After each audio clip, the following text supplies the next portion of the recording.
episode of Video Game Logic. Today's episode was recorded on October the 3rd, 2018. I'm your host, Gaming Psychologist, and with me, as always, from the Dark Ages. Caffeine Rage? I'm not sure how I should take about that one. Well, I mean, you didn't have internet, so you might as well have been in the Dark Ages. On today's show, we're going to be having another short one, because as the aforementioned lack of internet prevented us recording on our regular night, we're doing this one on Wednesday again, and we will be discussing the games that we have played over the last couple of weeks. We're going to be having a mega topic, Workers' Comp, a state of the gaming industry. We'll be having our weekly community corner and a Steam Discovery queue. Timestamps will be in the show notes following their respective topics. Hello, Rage. Hello. How are you? Oh, better than I was yesterday because I was not pleased. Nope. I got a text from you at like noon. It was 1 o'clock. My internet went down at 1. And yep. Okay. Story time. I was browsing the web and putting in an order for some groceries, and I noticed my internet was getting a little sluggish. Okay, well, that's a little strange because I pay for the good internet. You know, I have the highest package I could get. I get a gig down. So if the internet's being sluggish for me, it's either my computer is doing its Chrome weirdness, or the site is crashing. Well, then everything just starts timing out, and I'm getting no internet errors through Chrome. Okay, that's not good. Look at the modem. Everything's still lit up properly. Okay, well, modem's still connected. Let's start troubleshooting. I start going through the procedure, disconnect and reconnect to the computer itself. And I changed the port on the modem because it's one of those combos, router modem combinations, just to force it to assign a new IP. That didn't do anything. I was about to cycle the power on the router, or I should say the modem. I'm using those interchangeably because it's one piece of hardware on my desk. Yeah. And then all the lights go off of it. I'll think, oh shit, it just died on me. And then the power comes on and it just starts blinking the USDS, the upstream downstream connection. Yeah.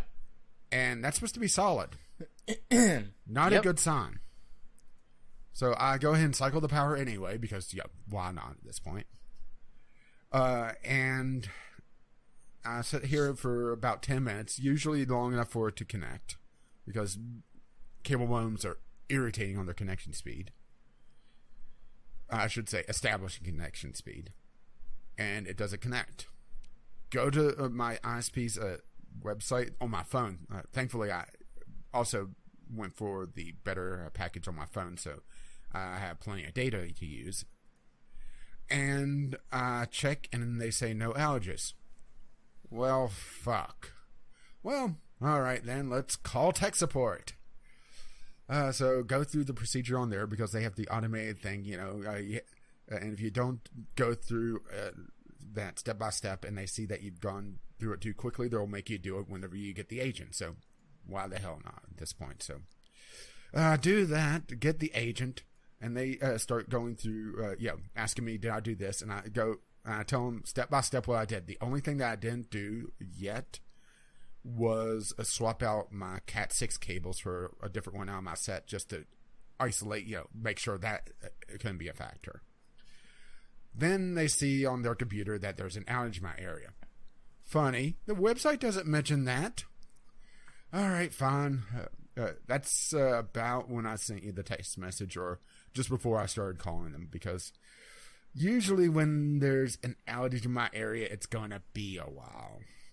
So I go socialize outside for a bit and just be bored otherwise because there's nothing else here to do. Because let's put it this way, my town is so isolated and boring, it doesn't even have a bar.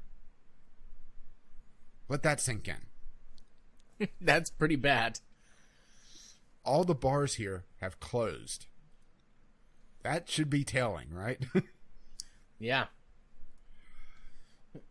And I couldn't exactly go out much anyway because I was still recovering from my grocery odyssey, which you don't need to hear about that because this is far more irritating and hilarious because I'm pissed off. Well, just, kind of kill time till about 7 o'clock. And I'm periodically going to the ISP's website and checking to see if they even report that there's an outage in my area, because the technician said that they usually don't declare an outage on the site until they have an ETA for when it'll come back up. Well, there's nothing yet, and the person that I got a hold of at first said call back at about half an hour to get an ETA. Well, the thing is, I called back about 5 or 6 hours later, just before I would do my pre-game setup, scrape for all the articles and check the email, that sort of thing. And I went right through to an agent. Usually, whenever there's an outage in my area, they just say there's an outage in your area, give you an ETA, then hang up on you. Well, I should say the computer does. Which, that's great. Same for me. That's great customer support, huh? Yeah, although that's the only time I ever call is to report issues and find out if there's an outage. So, well, I go right through to an agent, so I'm thinking, oh great, my modem didn't reset on the thing. Well, she checks and finds that there's reported an outage in my area, and says that there's really nothing that she could do. And I do understand that there's nothing she could do. She's in the trenches. She's not out in the field, trying to get the gerbil back in the wheel. Yeah. So, that's when I texted you pretty much saying, no show tonight. Unless the only option I had really was to tether my phone to the computer. But I think that would have been too unstable. Yeah. I have plenty of data to be able to do that, but that's a last ditch. We must record tonight, or else. So yeah, texted you, and it's like, oh well, fine. I'll just go piddle around on the phone, relax for a bit, just to because there's nothing else to do around here. I already went out and socialized twice, which is 2 more times than Jared would. Indeed. So around midnight, I noticed the modem stopped flashing and everything came back up. All right, great. Well, I sent you that message. It was 10 hours, and then immediately after about half an hour, it went down again. I said, "Fuck it," and went to sleep. Yep, I was long gone by the time you texted me about that. Yeah, you called. I played American. You called it an early night. I did, because I knew we were going to do this, and then Star Wars RPG is after this, and I'm hoping in between, if it works out, I can at least start editing. I know you've got to run it through your process and upload it too, so yeah, which it doesn't take that long. No, but depending on exactly what time we get done and how much time there is in between. But I just was like, you know what? I really need to get a good night's sleep. So I played American Truck for a little bit, and then I laid down and did some stuff on my phone and sort of wound down. And then I was asleep by 10 o'clock or so, which is extremely early for me. But I just was like, you know what? I'm gonna get some extra sleep so I can be prepared for tonight. Yeah. Well, would you rather me not do my pre-processing?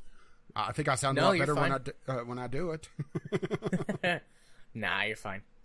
Honestly, it doesn't change my voice that much. It just makes me a lot clearer.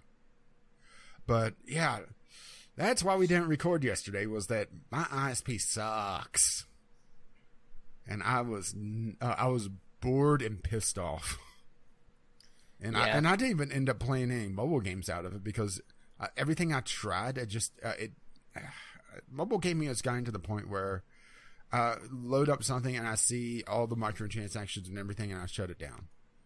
Or I find some sort of problem with it. Like there's one that's actually somewhat interesting, but they have no tutorial on it whatsoever. It's a sandbox RPG. You're out flying a fleet of spaceships. But it's one of those games that feels like it's made to have tooltips. because everything has icons, but they don't explain what the fucking icons do. Or really any of the game concepts at all, actually. Oh. I see. I do that a lot with mobile games now, too. I'll just close one instead of trying to get through to the, I don't know, to figure it out or get past the early microtransaction bullshit. Although it just becomes later microtransaction bullshit if it's that bad. Yeah. So. Yeah, if I don't find anything soon, we may have to drop that award from the VGL awards. Because there's been nothing that really that's gotten me this year.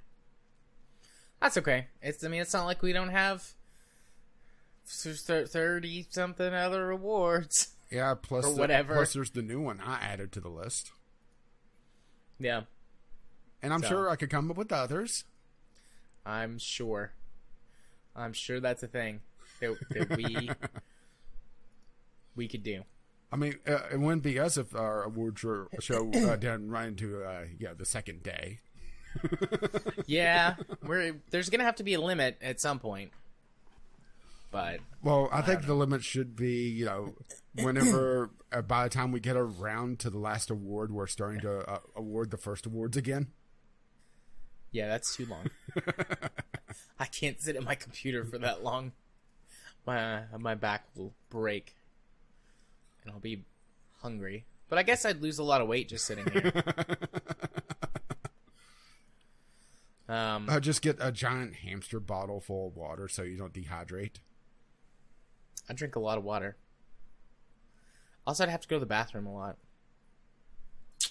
Anyways, speaking of awards for games, which has games in them, let's go talk about those games that we played, Rage. Games.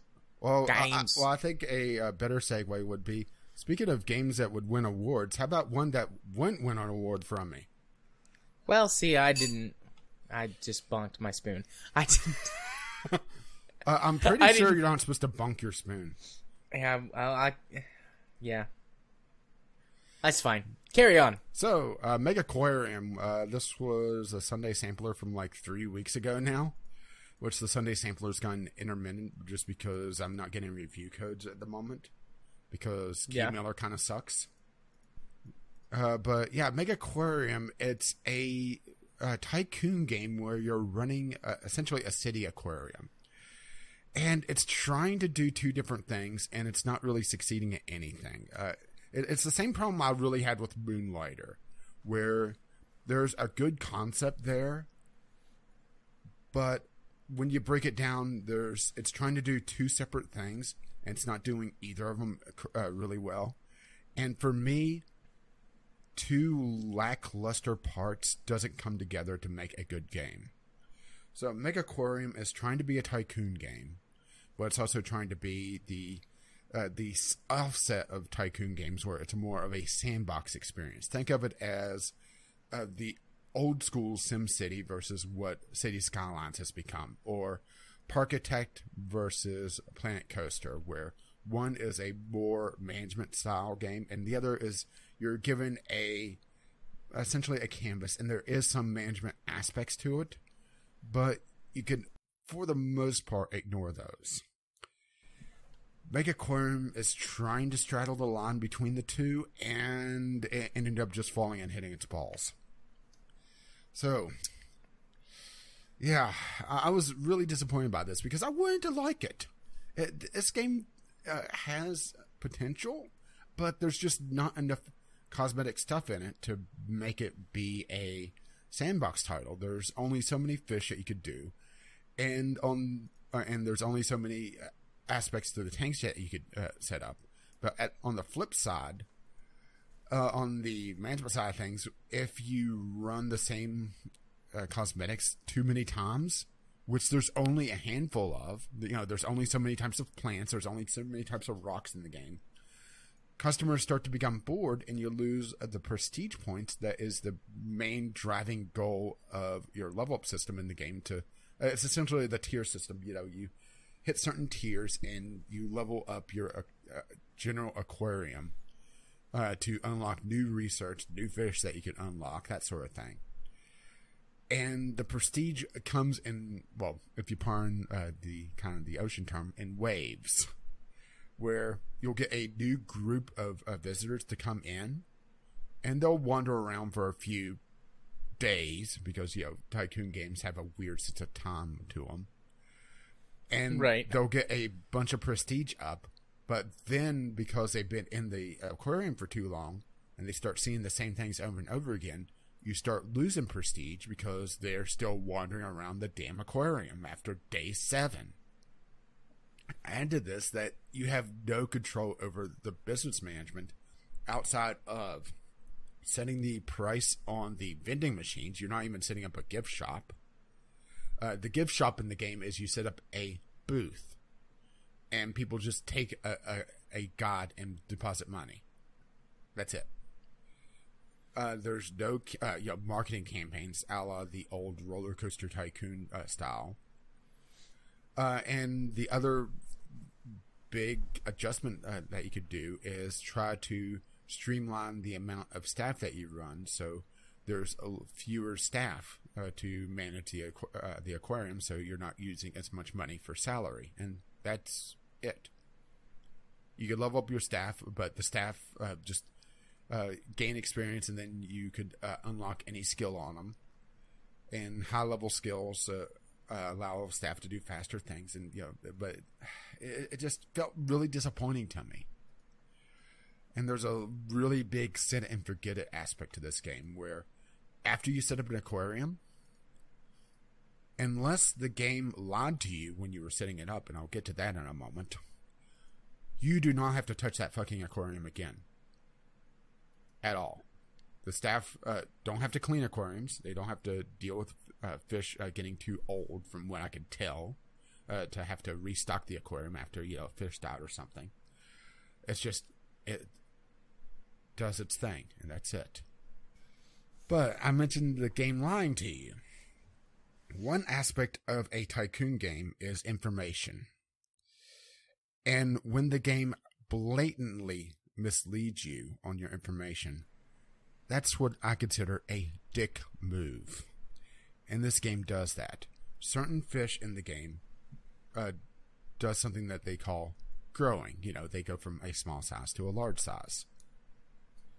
And each tank has a certain amount of size that it could support. Well, something the game doesn't tell you is that as the fish grows, it also increases its demand on its environment, and also can change its negative aspects. For example, a fish may be able to eat smaller fish.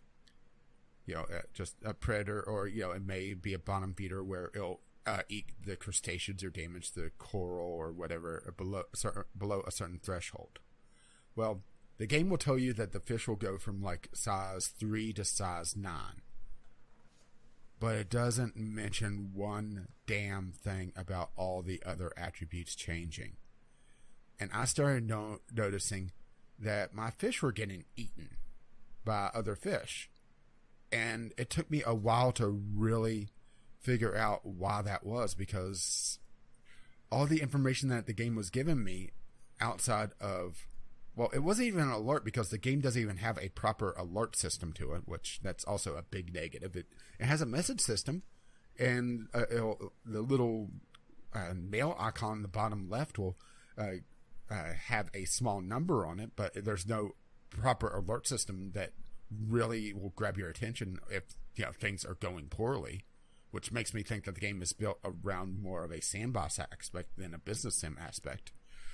But it doesn't mention that it requires more heat because, or it requires the temperature of it puts more demand on the aquarium's temperature. Either it's heating or cooling depending on the type of fish. The aspect where it will eat other fish below a certain threshold will also raise. It will put more stress on the filters, which in hindsight, that makes a little bit of sense on at least the filter aspect, but because it doesn't mention it, I didn't consider it, Yeah. And because the game doesn't say, Hey, your fish are eating other fish, and a big alert, or even a RimWorld-esque just a noise whenever a major alert is coming up. Then I missed it for quite a while until I noticed that I had lost a fair amount of prestige, and when my tanks was a little on the empty side. But the game will annoy the ever-living fuck out of you when your staff level up. They'll just pop up in the middle of anything. So if you're trying to just let time run while you're setting up an aquarium before adding all the fish to build up some money in the background, you're not going to be doing that because your staff will be leveling up and will be constantly irritating you and interrupting you. So, yeah, as you may tell, I wasn't too enthused by this game in the slightest. Yeah. Well, I've heard you talk about this several times at this point because we've talked about it at recording nights, and then we've just been chatting because this has been for, 3 weeks ago? Yeah, something like that. So, yeah, Yep. You turned me off of this game 3 weeks ago. Yeah, and also the game eats up a hell of a lot of resources for its style. It has almost a Nintendo Me style aspect to its in-game people, and the game isn't exactly high fidelity, but it suggests. All right, I'm going to read this off of here. All right. Intel i5 45 or 4690 or AMD Ryzen 7 2700U. I mean, that's not a low processor. Granted, I was running on my FX chip, so that's a little off. But it also suggests 8 gigs of RAM. For this? Really? Is it using that much RAM? Is it inefficient? It's inefficient poorly as hell. Optimized? I did notice it was eating up a fair amount of RAM for what it is. But I didn't look at the actual numbers. Let's just put it this way. Immediately after I recorded the Sunday sampler, I immediately uninstalled this game. I mean, that should tell you something, huh? That bad, huh? Yeah. Pop in a cough drop. That's better than Mega Aquarium. This cough drop. Well, it actually does what it says on the tin. Also, it does. Also, one other thing that irritated me about the game, and this is my nitpick for the night. All right, everyone that carries something in this game, they do not have an animation to carry it. It's the same walking animation, and the item is just floating in front of them. And this was on the release version. They all have magic powers. Yeah, they were all using telekinesis or something. It's one of those things I noticed, and then I just couldn't stop seeing it. A matter of fact, you can see it on the damn screenshots here. Take a look on the, or if you're looking at this, on the 4th screenshot, the woman going into the bathroom. Take a look at the coffee cup that she's holding. That's a giant coffee cup. Yeah. Just floating in front of her. Yeah, it's like a 55-gallon drum of coffee, which, granted, I can relate. I do enjoy my coffee, but I think it wouldn't be good in the 55-gallon drum. And everything's just so low poly for the system resources it requires. It's just weird. Yeah, so not enthused. I would say a pass unless it goes on heavy discount and this is your thing. If they add in mod support or have more cosmetics where they could push it more to the sandbox aspect, then maybe. But it's just such a damn grind.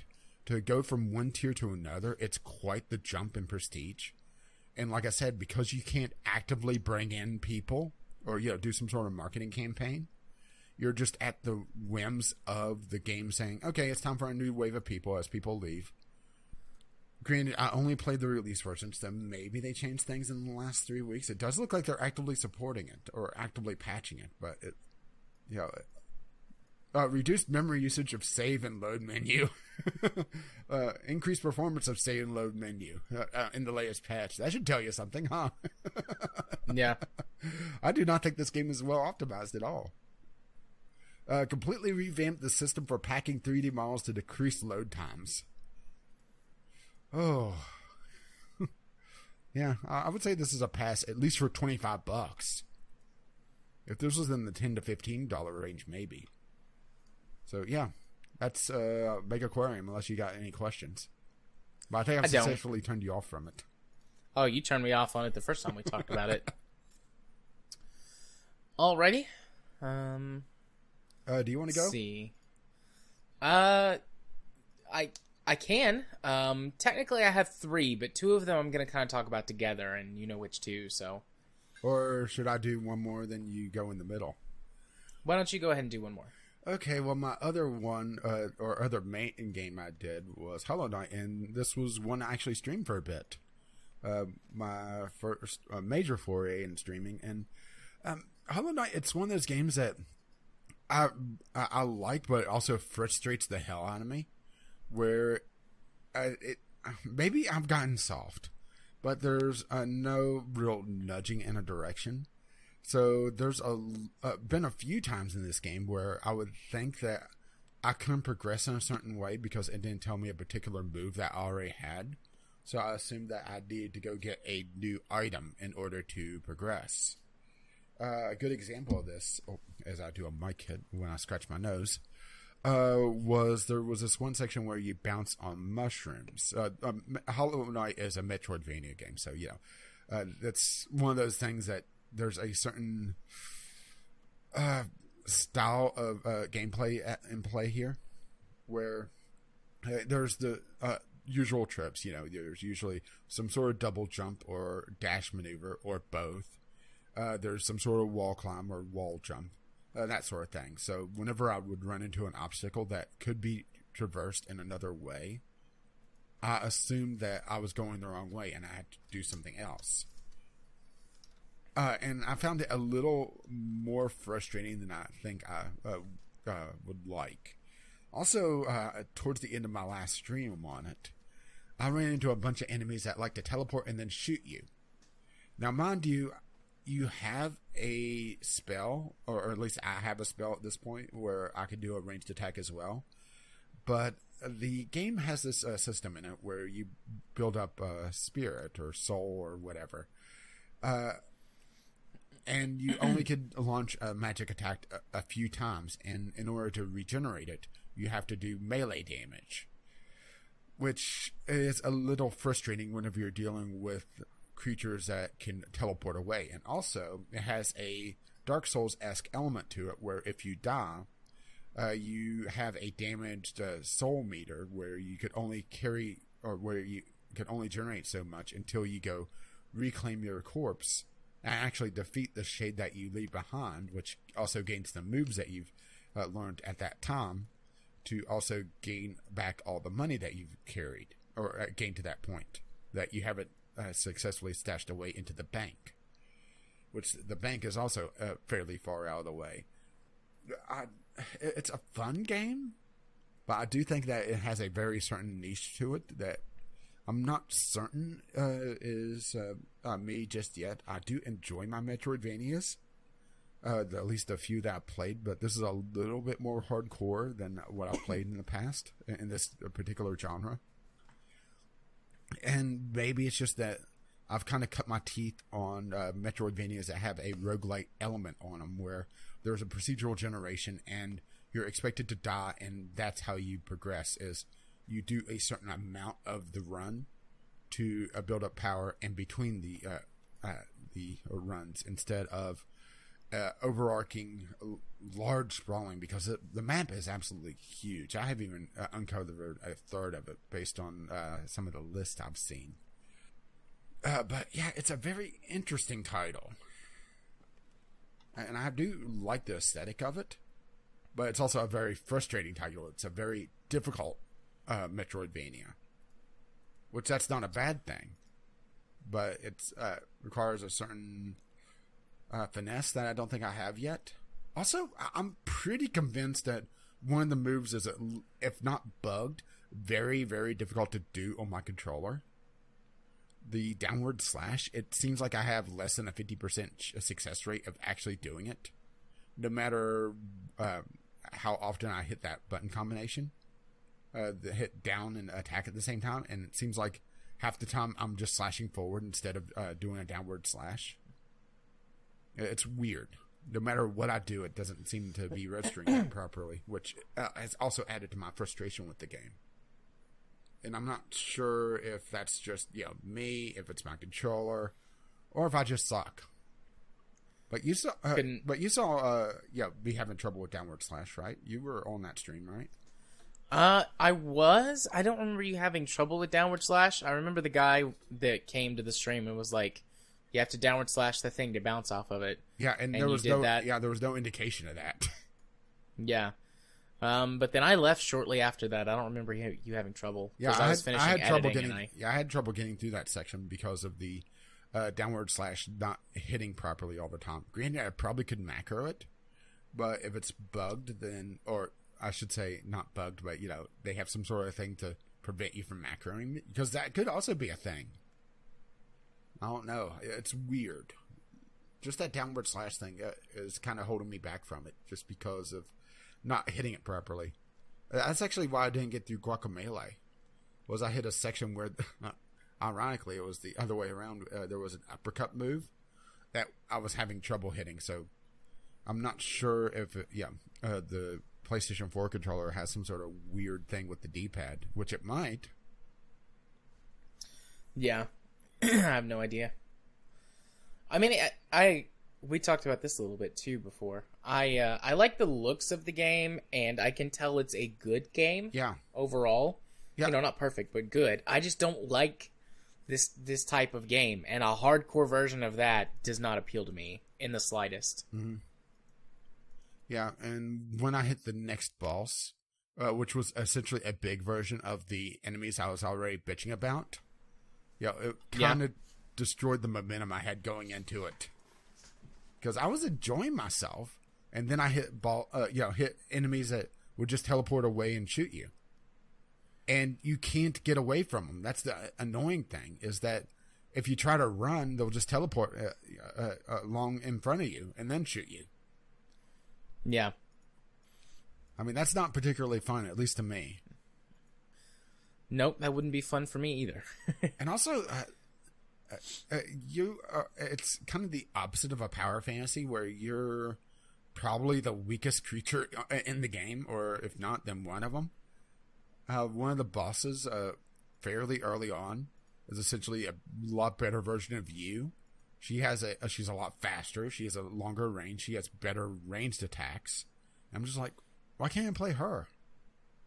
I want to be this character that's better than me.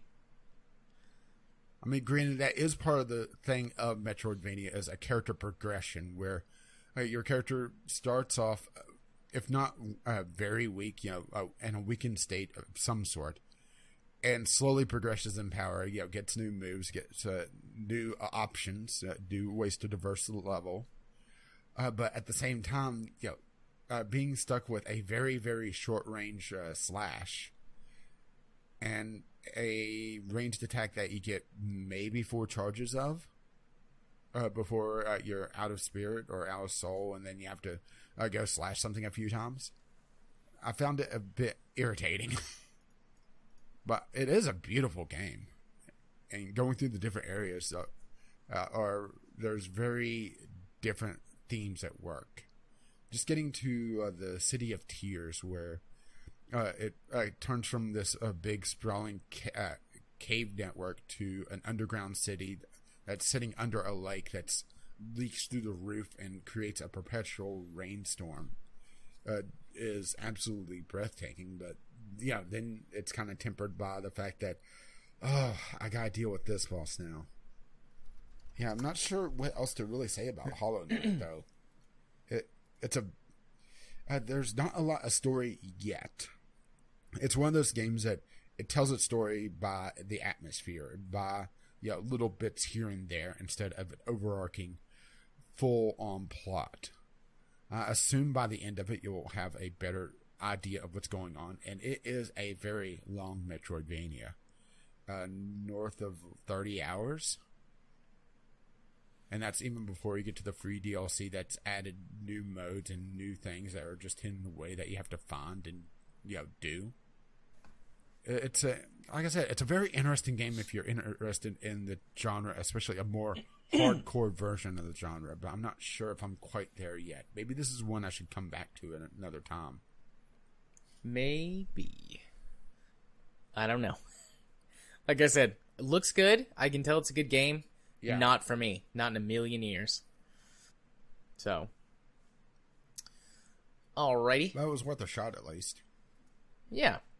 So do you want me to talk about one or both of my... You could do both. Okay. So after we wrapped up Fallout New Vegas, I just kind of was like, I just want to play like some nice, comforting games, like some chill, laid-back games, go back to something familiar. Like, not that I had any issues with New Vegas or like was upset or anything by it, but I just was like, I just want to go back and play something that I'm really familiar with, that I can just enjoy and listen to some podcasts and stuff, because I couldn't do that while I was playing New Vegas for however many hours. And not enough. I had gotten behind. Like I say, I can't help but rip you one more time. Yeah, fair enough. But so I played technically 3 games, but 2 of them I'm going to talk together at the same time. But the first one, though, I went back and I just started playing KSP again. I started a new game. A new career. And I've never really played the game an extended amount of time with no mods. And I guess technically I'm not doing that because I'm using Kerbal Engineer, but I gotta have my... that has to be stock. I consider that stock light at this point. It's very frustrating that they haven't put in at least a light version of Kerbal Engineer by this point. Right. Just something to give you your Kerbin Delta V would be enough, honestly. Even if it's later in the career mode and you have to level up at Engineer to be able to tell you how much Delta V you have, or even just more information. Yeah, that's just an oddity. That's the only mod I'm using is Kerbal Engineer, just so I know what my Delta V and thrust weight and stuff are. But otherwise, I'm playing a completely stock game, and I'm like halfway through the tech tree at this point. I just, been a while since I played it. Thought it would be good to go back to. Been listening to podcasts while I play. I've got the KSS, the Kerbal Space Station. Have to do that every time. Got have you captured an asteroid yet, or is that later in the tech tree? I can't remember. I'm pretty close to the tech to be able to capture an asteroid. The grabber arm is like right in the middle of the tech tree, but I focused on some other stuff first. Yeah, the claw. But that's going to be something that I do soon, is capture an asteroid. I've got a couple of research bases, one orbiting the Mun and one orbiting Minmus with craft to go down and land and collect science and come back. I got a couple of stuff I've launched out into the solar system for some quick science to radio back, that sort of stuff. But playing without mods does present a new set of challenges, because I'm so used to having like a million parts to do stuff, and also additional science from particularly the D-Magic science pack. Mm-hmm. But yeah, when I play with D-Magic, I actually turned down my science percentage to about 70 or 80. Yeah, because you can really quickly blow through the tech tree with all the extra stuff if you don't do that. Although research labs pretty much let you do that anyways once you get a couple going. Able to generate 500 science really quickly and then just beam it back home. But anyways, it's just like, having to deal with some challenges I've not really had to deal with before, because I have less parts. So I have to figure out how to make something using the parts in-game, or just change my design philosophy. And I mean, it's been fine. I've got enough experience. I know what I'm doing. It's just a little bit of more of like a puzzle to solve, as opposed to just like an insurmountable problem. I just have to figure out, okay, what can I do with what I have, as opposed to having, a million things to go through. And it's been nice. It's, been doing what I wanted it to do, which is just have something to relax to, listen to some podcasts to. My kid's more into it this time than last time. He's a little bit older. He really likes to count down. He's like, let's build a rocket and count down, Daddy. So we count it down, 3, 2, 1, blast off, and then we'll launch the rocket. He likes to do the stages, he likes to, like, he'll be like, oh, I'm gonna press the space bar. No, don't do that. Too late. Well, we are not going to space today. I mean, that part is going to space that you just launched, beyond the horizon, but the main part is not going to space today. So let's just abort. But I don't want to, like, take that away from him. Like, I don't want to lock the stages because it's fun and, it's a good time for us to spend together. But I helped him make a very simple rocket just using an SRB with the basic capsule on top of it, the big SRB. I forget which one it's called, but it has enough delta V to get into orbit. And, I mean, if you did, like, a perfect launch, you could probably actually get an elliptical orbit out of it. But I just let him do it completely. Mm-hmm. And so we just went straight up and then straight back down. And he didn't deploy the chute. So it crashed into the ground in a glorious, spectacular fireball. Well, hardly the first death for Jeb. He was like, whoopsie, I didn't deploy the parachute, Daddy. I'm like, you did that on purpose. That was not a whoopsie. But we've had a blast playing it together. We tried building a space plane. Actually, that's not true. We did build a space plane. Trying to build a space plane without additional parts is difficult. Because it's like, where the hell am I going to put these rockets? Because I'm not far enough up the tree to have, what are they called? The Tiger or whatever? The one that Rapier engines? Yeah, I don't have those. So I'm having to use just a regular jet engine. Although I've got the ones, I forget what they're called, but they're the ones that have afterburners. Mm-hmm. So I've got those and then attached rockets. But we did get it down. We built the space plane. We went to space. We circularized our orbit. We delivered a payload, just like a ComSat. And then we came back, and that ended badly.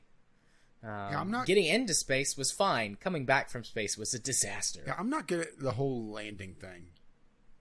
Yeah, I mean, I was going to be happy to just land it anywhere. I was going to try to land at the Space Center, but if I had to land somewhere else or ditch in the water, I would have been okay with that. But my design, I mean, space planes, I didn't give it enough wing surface area to handle flying at low speeds. So it just was flipping all over the place, and I didn't think to check what it would be like dry versus full. So my center of mass and center of lift were in the wrong spot. It was just a disaster. So we bailed, and I bailed out one of the pilots and deployed their parachute, because that's standard now, is that they have parachutes. And then I went to switch back to the plane. I was going to bail out the other one. I couldn't switch to it. You can't switch. Like, the message popped up. It's like, you can't change craft while in atmosphere. And I'm like, well, fuck you. Valentina's going to die and have to be recycled at the... I mean, I didn't say that because my kid's sitting there, but in my head, that's what I'm thinking. Yeah, I'm just thinking of the comic now where it's the lander that crashes on the... Well, let's assume Mun or Minmus. One of the two.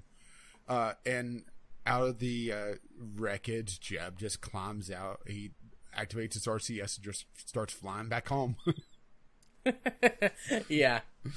But no, so Valentina Kerman died in a horrible crash as the space plane tumbled into a mountain. Well, let's just admit it. She was cackling with glee the entire time. She probably was. And I mean, she'll recycle, and I can get her back from the whatever. Yeah, it makes you wonder just what the biology of carbons are, where they could die in a horrible horrible twisted mass of wreckage, and then all of a sudden they just walk back into Space Center like nothing happened. Yeah, it's like, hey guys, what's up? How did you do that? Do you think they liquefy? There were T-1000. They just liquefy and impact, and they just kind of coalesce back together. Sort of, but I think instead of liquefying, they evaporate. Like, they turn into some sort of like powder, almost like pollen, and they float back to the Space Center on the wind currents. Because they're green. What, like a Kerbal in the wind? All we are is Kerbals in the wind. But, I mean, it's been fun. I don't know how far I'll get. I mean, my goal was to finish out the tech tree and then maybe plant a flag on every body in the system. But I don't know if I'll actually get that far. I just always run out of steam before I get to the end, usually. And without mods, some of the things that I like to do are impossible, like setting up a fuel base on Minmus or at least with somewhere. that attitude. I mean, you can sort of do it, but it doesn't work as well. Yeah, I don't think I could do KSP without mods, or at least for long. It's a different experience, and I am enjoying it. But yeah, I'm missing some of the things that mods provide. So particularly some of the park packs that fill out some of the holes in the things. Even with the DLC. Oh, did you get the DLC? No, I don't have that. Or I wasn't sure if you had it or not.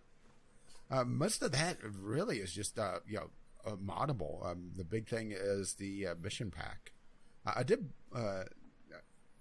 I'm toying around with KSP myself. And I actually went through some of the tutorials and the scenarios. Have you ever tried the docking scenario? No, I've never done any of them.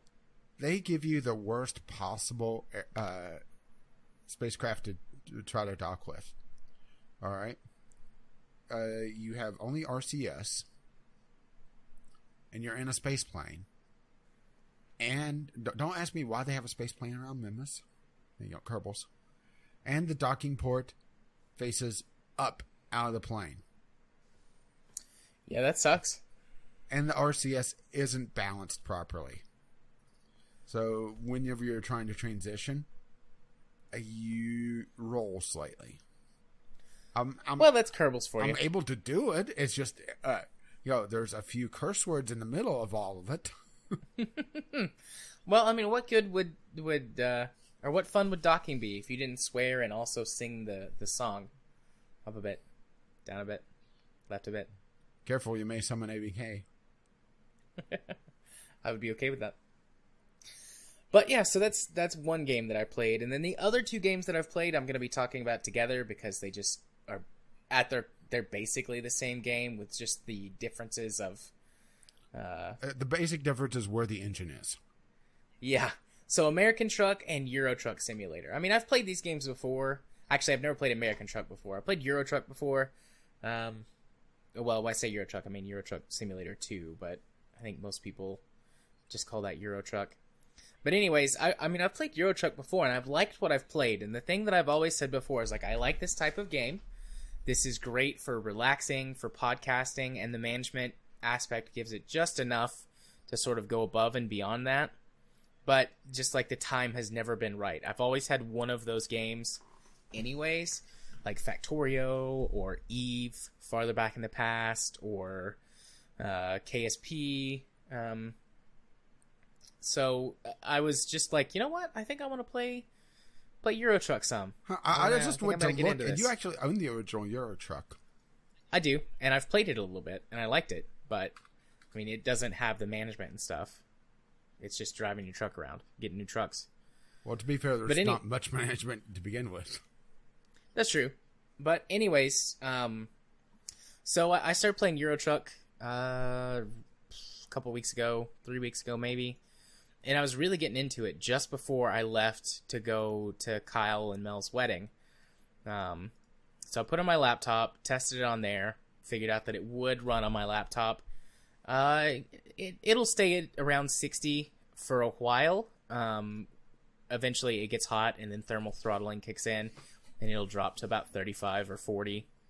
And then it slows down in cities or in towns. I've been tweaking settings to try and keep it at least at 45, even when it's in town or thermal throttling kicks in. And I've about got it there. Turning off like secondary vehicle lights and stuff like that has helped, especially at nighttime, because it runs worse at night during the day, actually. I guess because it's doing all of the extra reflections and everything, plus the secondary lights and some other stuff. So I've been tweaking it to get it run right. But once I got into Euro Truck, I was like, I should get American Truck Simulator 2, because they were on sale that week. So I bought American Truck Simulator. I think it was like the ATS starter pack or something like that, which comes with the game and the state DLCs and the heavy cargo pack. Yeah, the one state DLC. I skipped that, and I just got the state DLC to start with myself after I believe it was Jim that sent me American Truck Sim that week. Yeah. I decided to skip the heavy cargo pack just because I wouldn't be able to use it for quite a while. I don't know about Euro Truck, but in ATS you can get into it pretty quick. The American trucks in general are more powerful than the European trucks, so you can get into the heavy cargo a lot sooner. Yeah, maybe I shouldn't have gotten it, but I'll complete that package later. Yeah. But yeah, they are. It's weird. They're the same game, but they're not. Yeah, I mean, at its core, it's the same. You're doing the same thing, managing this trucking company, building up your fleet, getting your trucks, etc., etc. But because of the major differences in European style and American style trucks, the simulation aspect are two very different things. And also, actually, the differences in Europe and America. For example, everything in Europe is much closer together. So, even long distance hauls in Europe are still much shorter than America. The city designs are much more closely packed. Mm-hmm. The DLCs, I've got the Scandinavian DLC. Yeah, I would say those cities are a little bit more spread out. The Scandinavian DLC, at least in my opinion, is the best so far, but I haven't played the Italian DLC yet. And then, for Euro Truck, I'm usually at least one map DLC behind. Yeah, but for American Truck Simulator, like, certain cities are extremely spread out with, you might having to drive an hour one direction within the same, an industry considered being in the same city. Well, an hour in-game, not a real-life hour, in order to pick up some cargo there. And the things like rest stops are a lot more spread out. Although the speed limits are a lot higher for the most part. Doing 65 in a truck is a little scary at times. Yeah, try doing 80 or 85, because a couple of the interstates, I think it's in New Mexico. Oh yeah, New Mexico, or maybe Arizona up there. is 80. So it feels like you're on the edge of control. Over. Yeah, but the truck that I have now can do 90 hauling a trailer, and it can do over 100 if it's empty or if it's not pulling a trailer. That's scary. I turned off traffic offenses just because I didn't want to get 1,000 speeding tickets just to test it. Boy, that's scary. Even in game, it's like, oh, it's wobbling, it's tipping over. Gotta slow down. So that was fun. Yeah, actually, but yeah, I put down American Truck and I went back to Euro Truck because of the trailer additions that they added in recently, where you could buy trailers. Yeah, I'm farther along in American Truck. I've got 3 drivers. No, I've got 2 drivers in my Euro Truck game, and I've got 4 in my American Truck game. And then I've got trailers for each of them. So 4 trailers in American Truck and 2 in Euro Truck. I can't recall if I have any drivers in American Truck. I don't think I do yet. I was trying to pay off the loan to be able to really just go all out on my first couple drivers and just build up. But in Euro Truck, I have 68 drivers, I told you? Yeah. You said you spent $6 million on trailers when that expansion came out. No, I only spent 5. Oh, only $5 million. Yeah, I went from $9 million in the bank to 4. I've spent $1 million total in American Truck, and not even half that in Euro Truck. The thing is that that $4 million doesn't even cover half my driver base for trailers. But all the trailers are pretty much constantly in use. And it does seem like using your own trailers gives, I would say, about somewhere like a 25% boost to the profit of the load. Yeah. I'll do it both ways. I like to vary up what I'm delivering, but I'll grab a trailer if I want to make, quick money. Because you pick a job that's going, 1,000 plus miles in American Truck, you'll get 40 to 50,000 for the delivery plus, the trailer boost that's somewhere between 10 and 20%. I think it varies, but yeah, I've seen as much as 20 and as little as 10 for similar jobs. So, you can earn 60, 70, 80,000 in one delivery, maybe even more once I get some more of my skills up, because I've maxed out long distance driving. Well, an American truck, ADR. An American truck, long distance hauling, at least for the time being, isn't as important because it's a smaller map for now. So in Euro Truck, because the map has all the DLCs in such a long distance, it's actually more important to have a long haul there than it is an American Truck right now. Well, see, I don't have all of the map DLC for Euro Truck, so they're roughly, I would assume, the same distance. Maybe. Actually, I need to go check that. The Euro Truck map is a little larger, but I mean, you can drive once you get the maxed out an American Truck. You can find deliveries that are 1,500 miles or so long. If you go from like the top of California all the way to the bottom, or the most northwest corner of California down to the most southwest corner of, what is that, New Mexico? It's like 1,500 to 2,000 miles, which is what in kilometers? Yeah, I was 1,500. That's I was still trying to find the 2,400 comparison. Yeah, that's 2,500 kilometers. Which, I mean, I've not done anything that far. I've only got long distance up to like 3 or 4 ranks in Euro Truck. Yeah, so I can't Euro even go Truck, that far. Going from one side of the map to the other, for me with a maxed out driver, is something like 80 or 90,000 euros. Yeah. But it's also, a very long haul, obviously. Yeah. The longest drive I've taken so far in game hours was 20 hours, 19 or 20 hours. I earned like 75,000 off of that. Okay, and that's when I got my last driver. I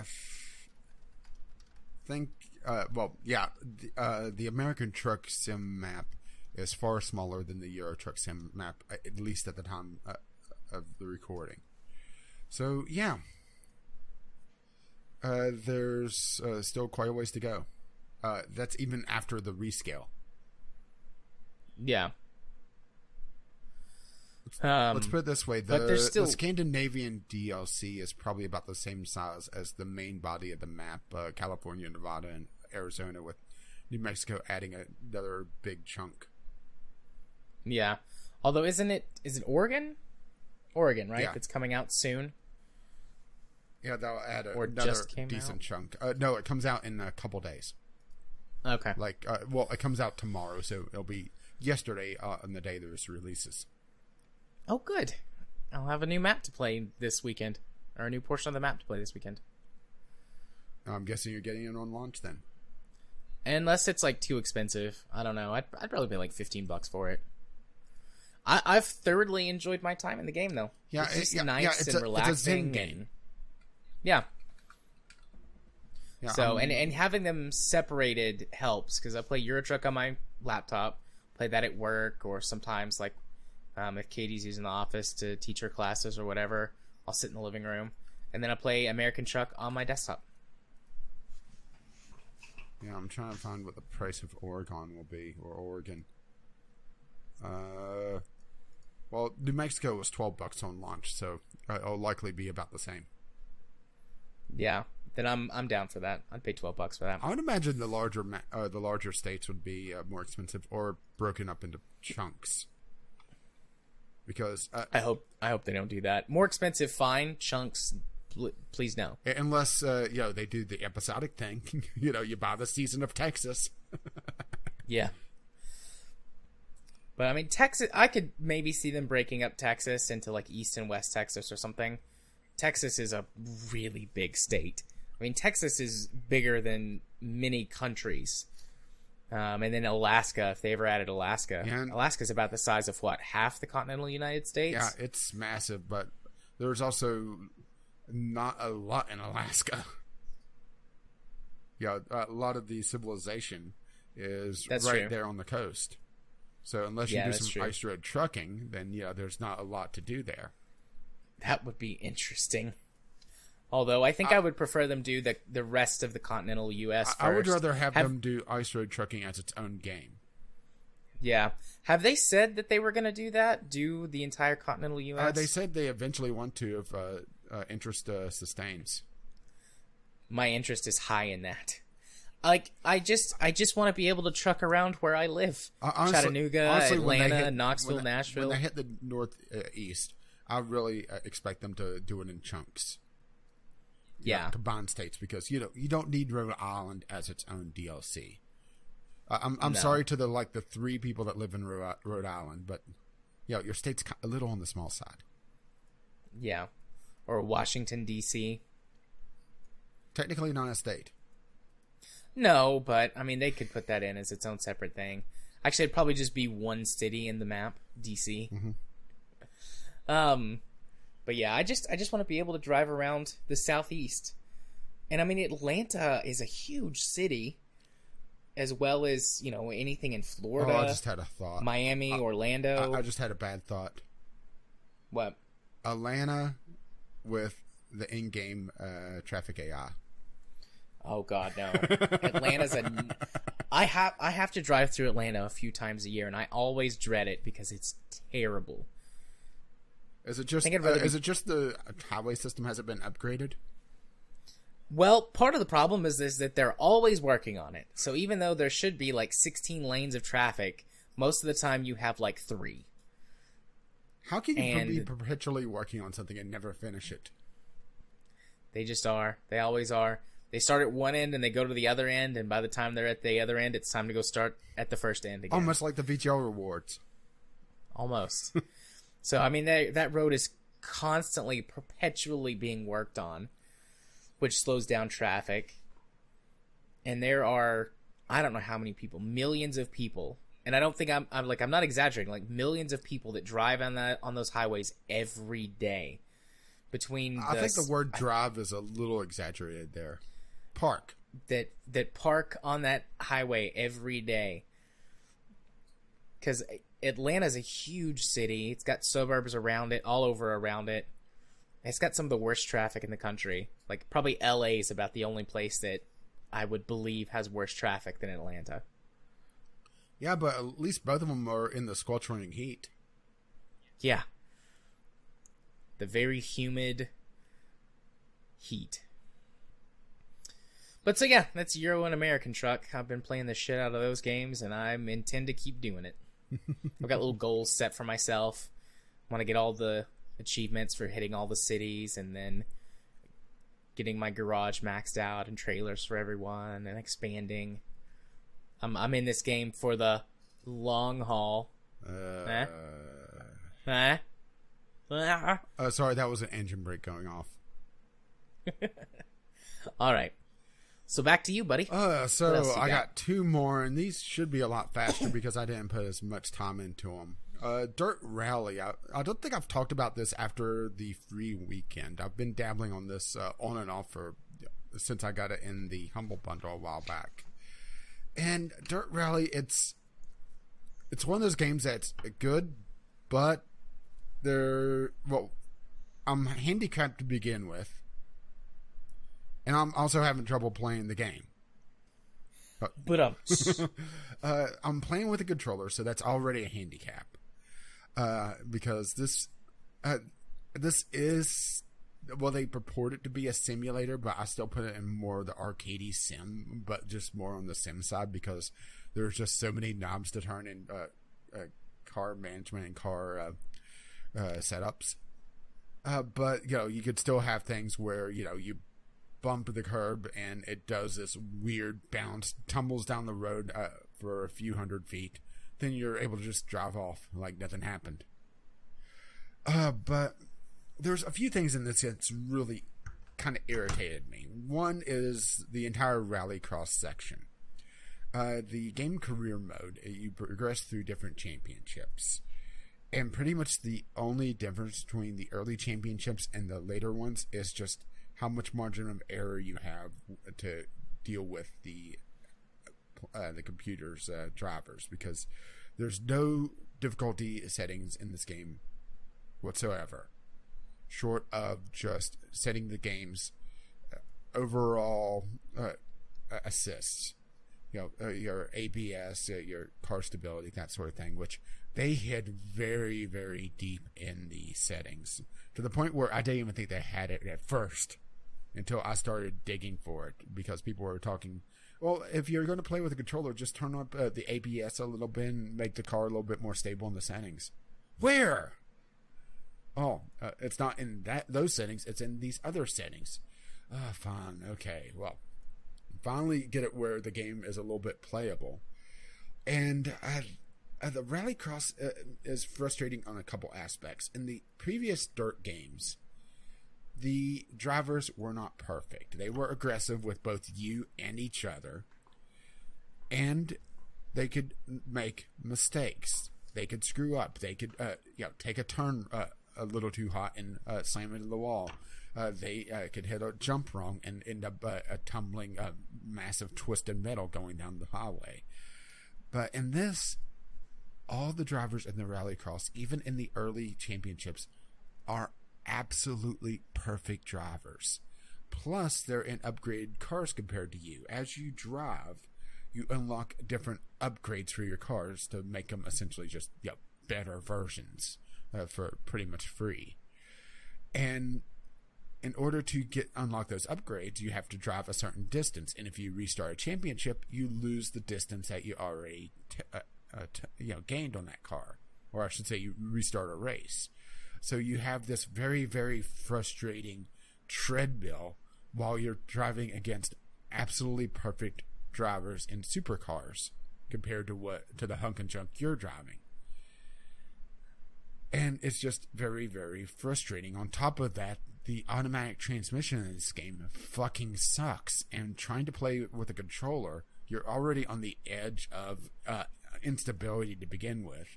Maybe this is just my inexperience with a more simulation style racer, but no matter what I do, the car always feels very squirrely, and that's just because I have so little range between no steering and full on steering. So it's like I'm just grabbing the wheel and yanking. There's no finesse, even with all the assists turned way up, which also, mind you, slows the car down. So you're seeing a sort of, doubling up on the fuck you factor here. And it's really taken the fun out of a mode that I've enjoyed in the previous dirt games.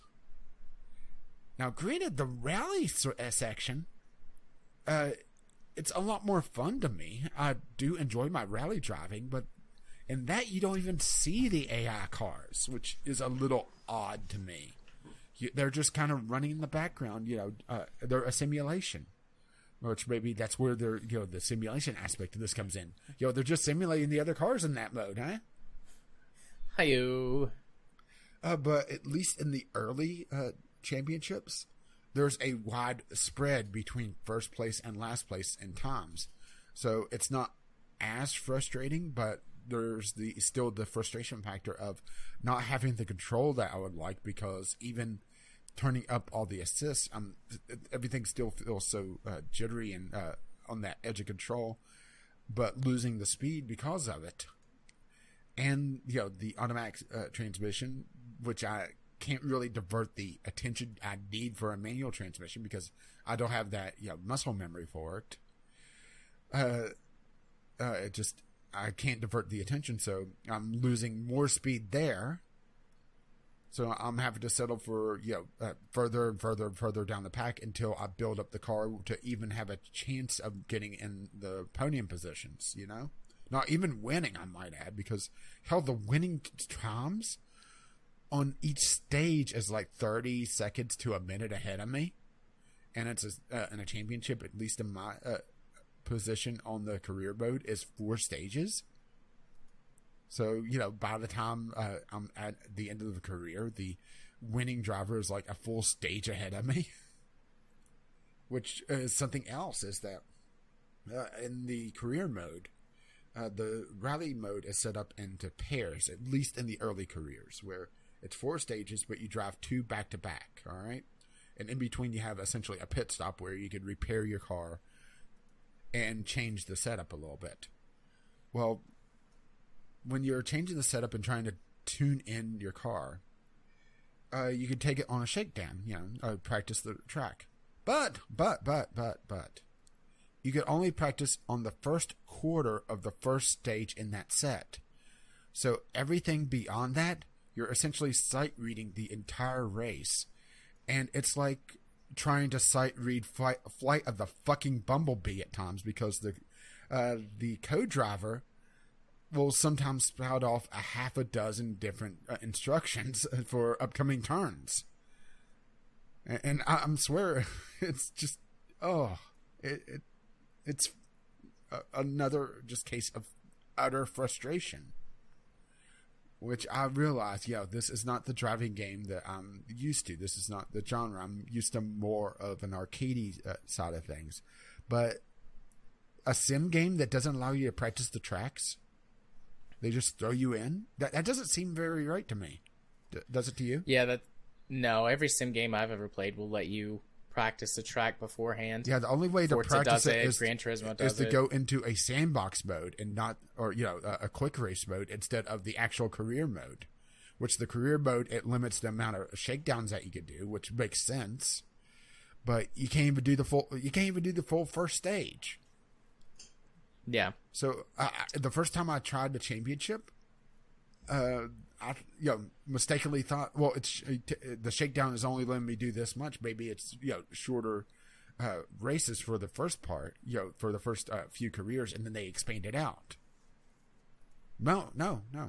I tuned for that first part, and then I hit the next part, and then I realized I'm not even I'm hitting a quarter of the way through the first section. And then it puts me on a second track that I haven't even considered, because it was not listed as connected to this. It was its own separate entry. So, yeah, it caught me completely off guard there. It's just, I guess, another case of trying to be two different things at once. Yeah, maybe so. I don't know. I mean, if you put enough time into it, Dirt Rally is a good racer.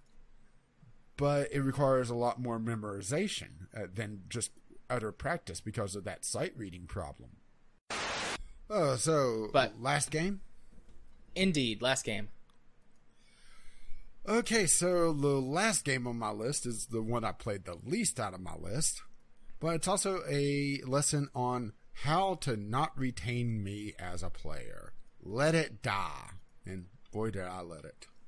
Let It Die is, a Suda 51 game, so things get a little weird in this, to say the least.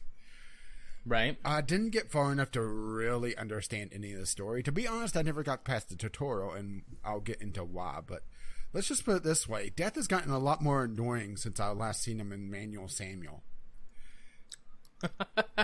Okay. At least he's learned how to ride his damn skateboard, though. No, I'm not joking. It's another skating death. Why is this a thing? Did Death in what was it? Bill and Ted's Bogus Journey? Did the Grim Reaper skate in that? To be honest, I don't recall. I'm not sure if I've ever seen that one. Yeah, it was the sequel. But this is pretty much every weird thing you can think about Japan, the game. All right. Death calls you senpai constantly, breaking the fourth wall, skating around. But this is a roguelike, or roguelite meets Dark Souls. All right. With character progression, you die, you are able to reclaim your stuff. I think. Like I said, I didn't get past the tutorial because. Well, let's see. First, I booted up the game, and I decided to try out mouse and keyboard. Well, I realized things were going to go downhill when I was having trouble getting past the EULA.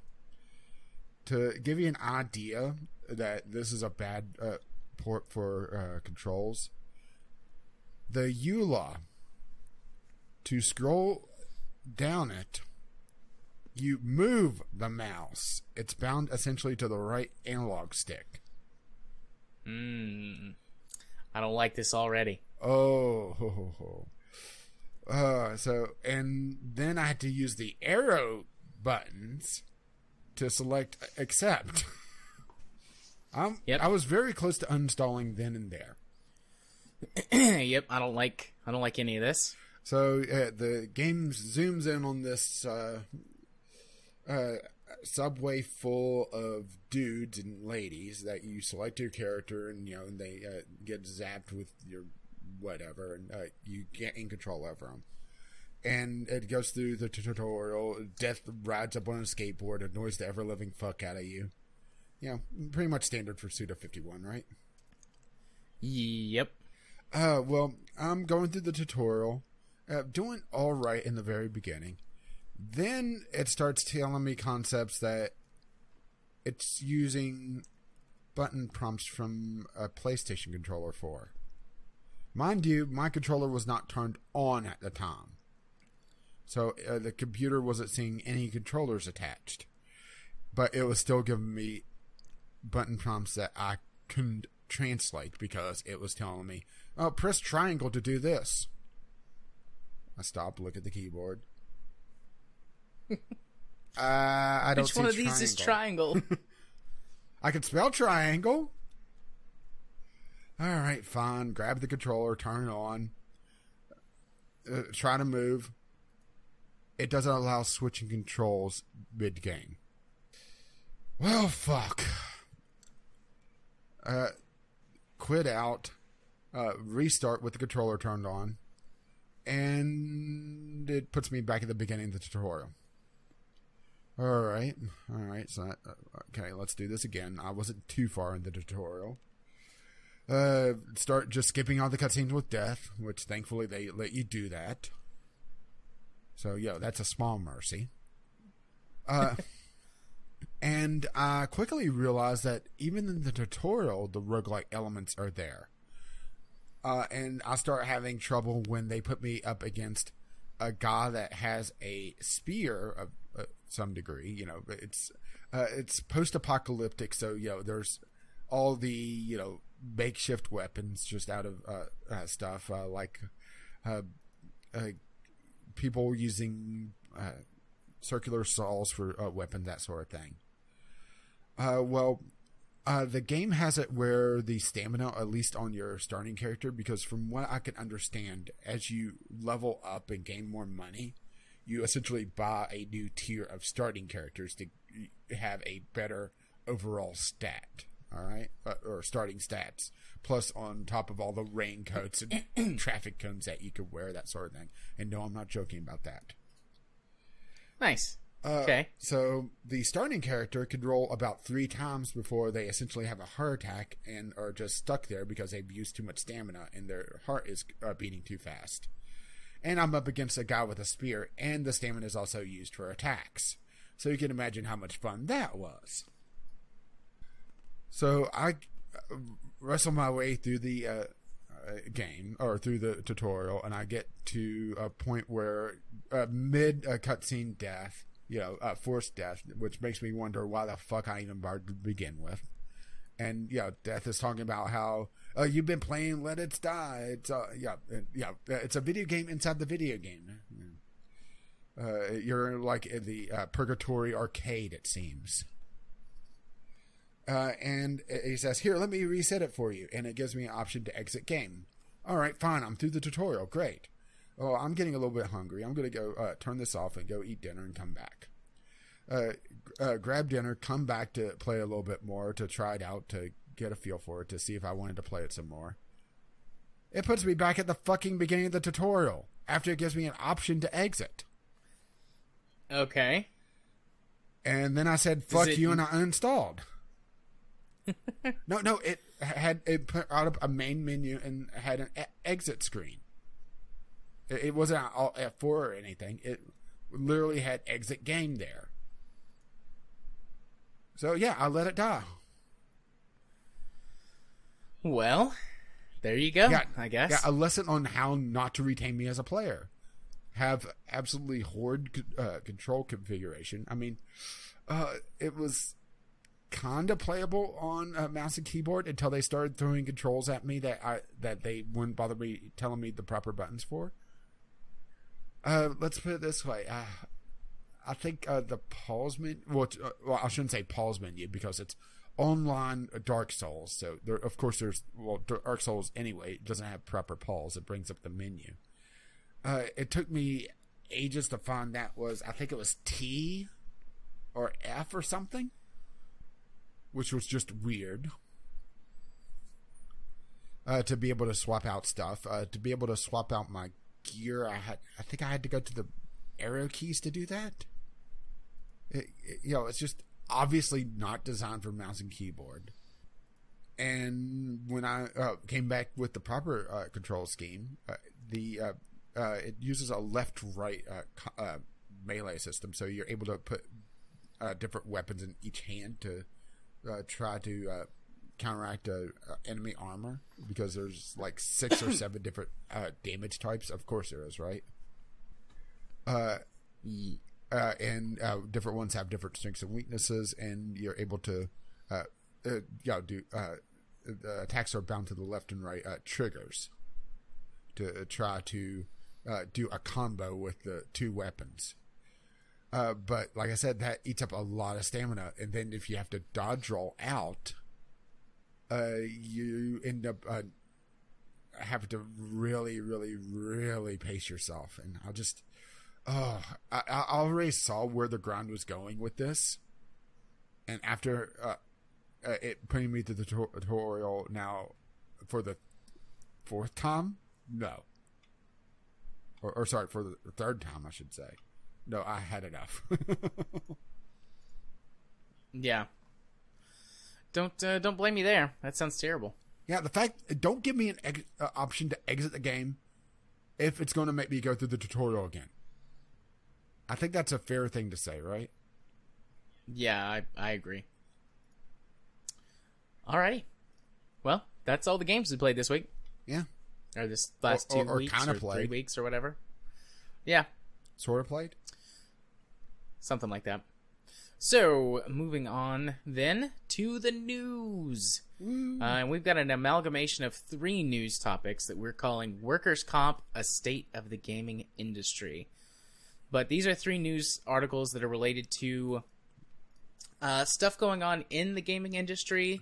There's some workers that complaining on Twitter about the way that they're treated by the industry, which I'm not saying that to make fun of them or whatever. I just, I said that and I thought, my tone feels a little sarcastic or whatever. I'm not being sarcastic. Good for them for complaining about their industry and wanting change. And then over the last year, there's an article that's talking about how 1,000 jobs have been lost in studio closures over the past year. And then the last one is a very long article. Yeah, I would say editorial. Sort of like an editorial, yeah. Discussing how developers shouldn't make indie games and how we shouldn't support indie game developers. Yeah, so we thought that would be... Yeah, it's kind of contradictory whenever we're seeing 1,000 jobs lost and someone saying, oh, you should go work for a studio. Yeah, let's just go ahead and start with that one, because it's the big one. It's bigger than the other 2 articles combined. Mm-hmm.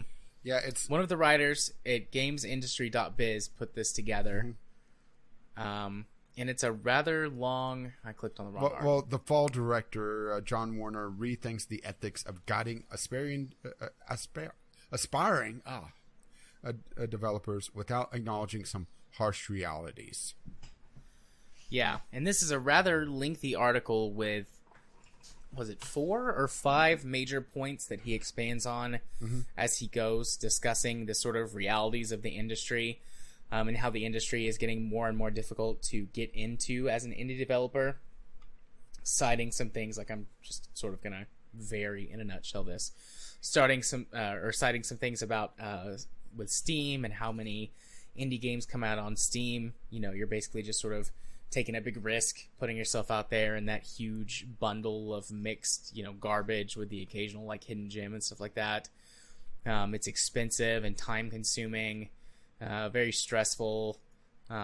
Sometimes people spend too much time going to school programs or schooling programs, but how they need to specialize in something instead of taking a generalist approach, and a few other things along those lines.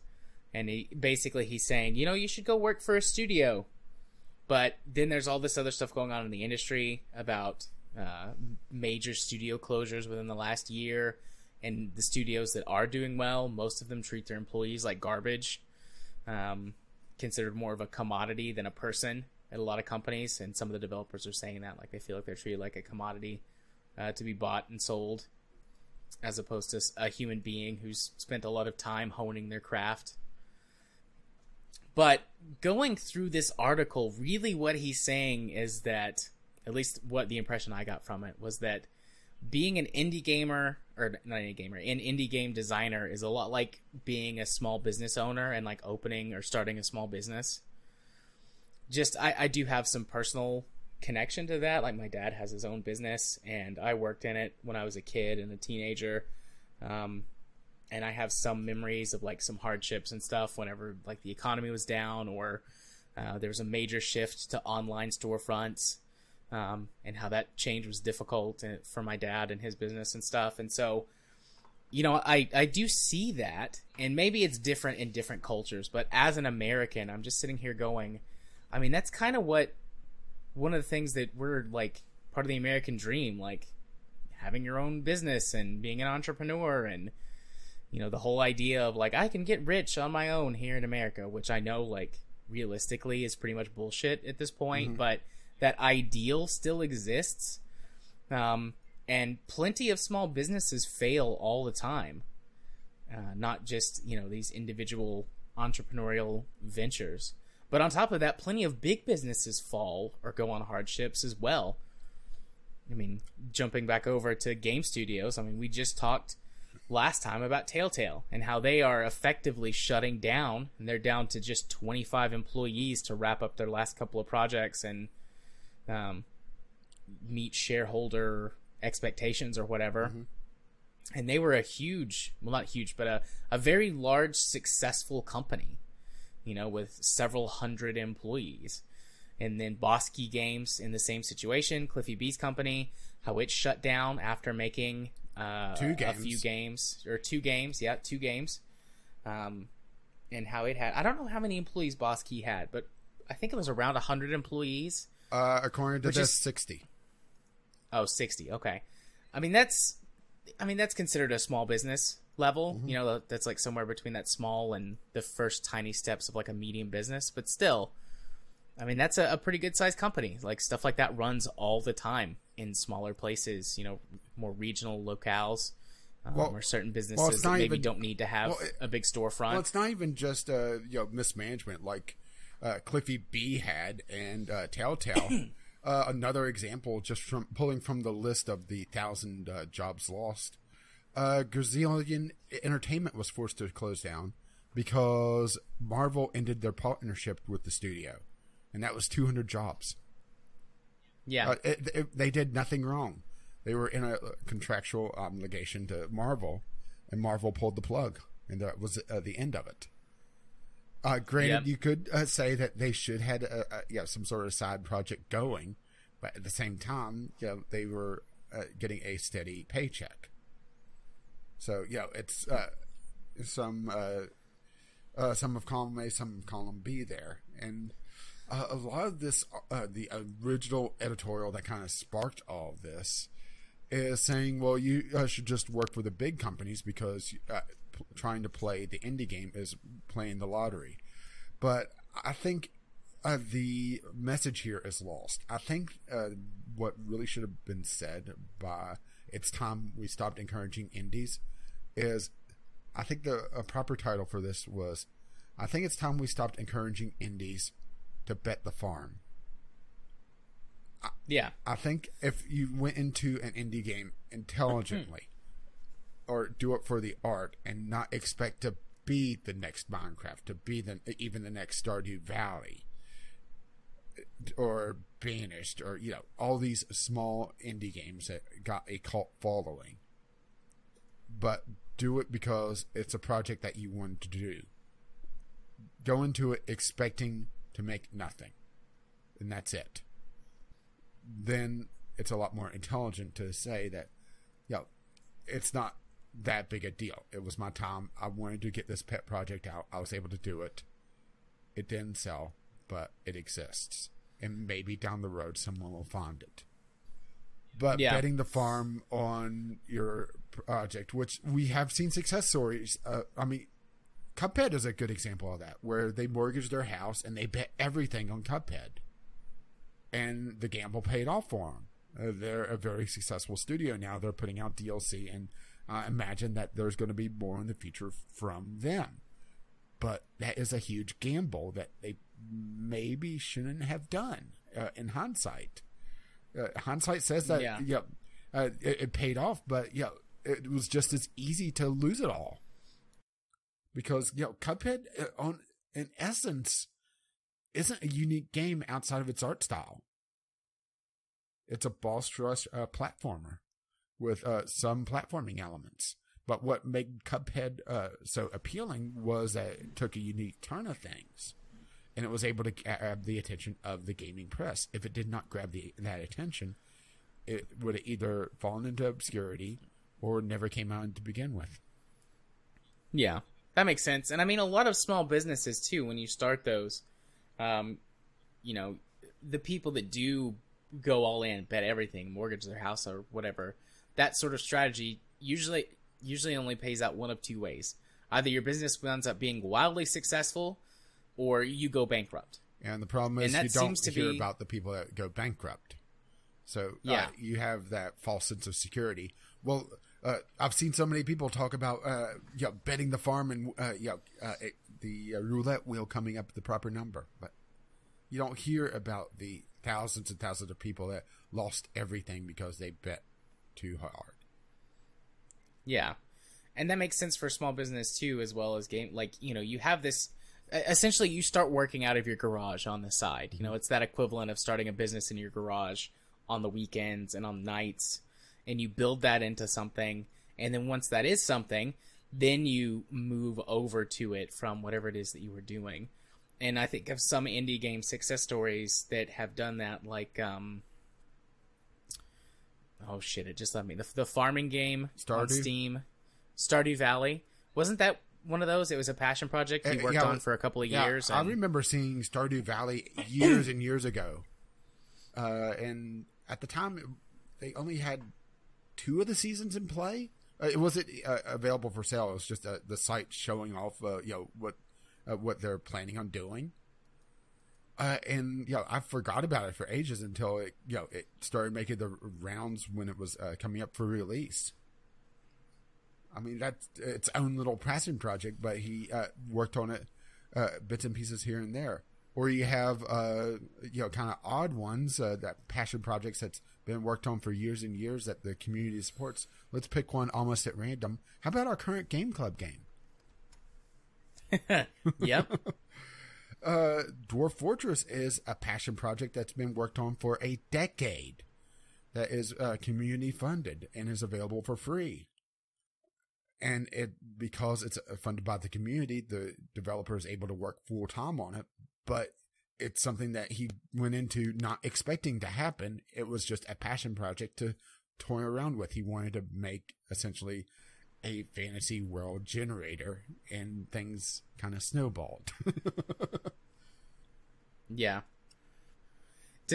I didn't really... Is he supported on Patreon? He's supported on Patreon and direct donations. Okay. You're looking up how much? I'm looking it up right now. Well, the better place is actually the main blog, because at the beginning of each month, he does a State of the Fortress post, so there should be one up now. Oh, wow. $5,900 a month. 60 grand a year to develop Dwarf Fortress. Well, here's the fun with numbers for the last 5 months. In September, he got total donations $7,595.17. In August, he got $7,741.22. In July, he got $8,019.09. In June, he got $7,485.99. And in May, he got $7,761.55. So basically, these two brothers? Yeah. are making there's one that's 70 to 80 grand a year. Yeah, there's essentially one that's the main programmer and one that's kind of like the idea guy and kind of bug tests and everything else. Kind of crazy. I mean, hey, good for them. They've been working on this for a long time. Good for them. I would love to have something that I can, work on as a passion project that turns into a full-time career like that. I mean, I love the work that I do. I'm not saying like I want to quit my job and go all in on it sounds like you were saying that. But if I ever did start doing something like this, I would love to turn a hobby like that into a full-time career.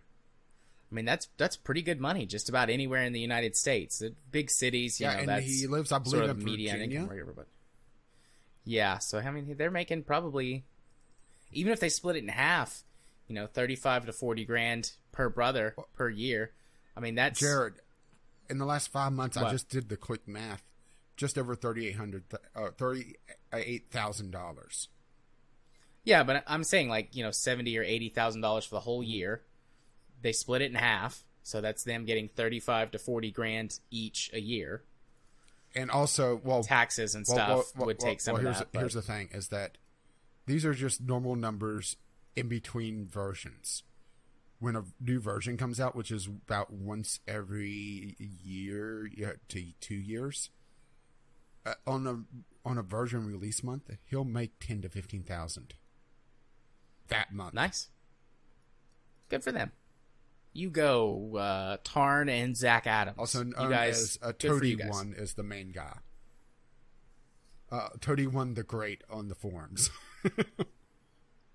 Yeah, but that's another example of a passion project just snowballing, which kind of flies in the face of this, where they're talking about not being able to make it, but that's not the point of the passion project.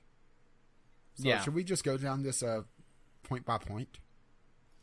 Sure, if you want to. Okay, do that real quick. Point one is, what makes you think that you could be an indie if you can't get a job? I mean, that feels a little contradictory, doesn't it, compared to working in the industry, where the industry staff is talking, which is the industry staff protest working conditions with Twitter Storm, where one of the first tweets on here is, if you want to work in the industry that puts the well-being of game developers in the forefront, before shareholders, before clients, before management, before public image, before established practices, before corporate culture, before everything else, go ahead.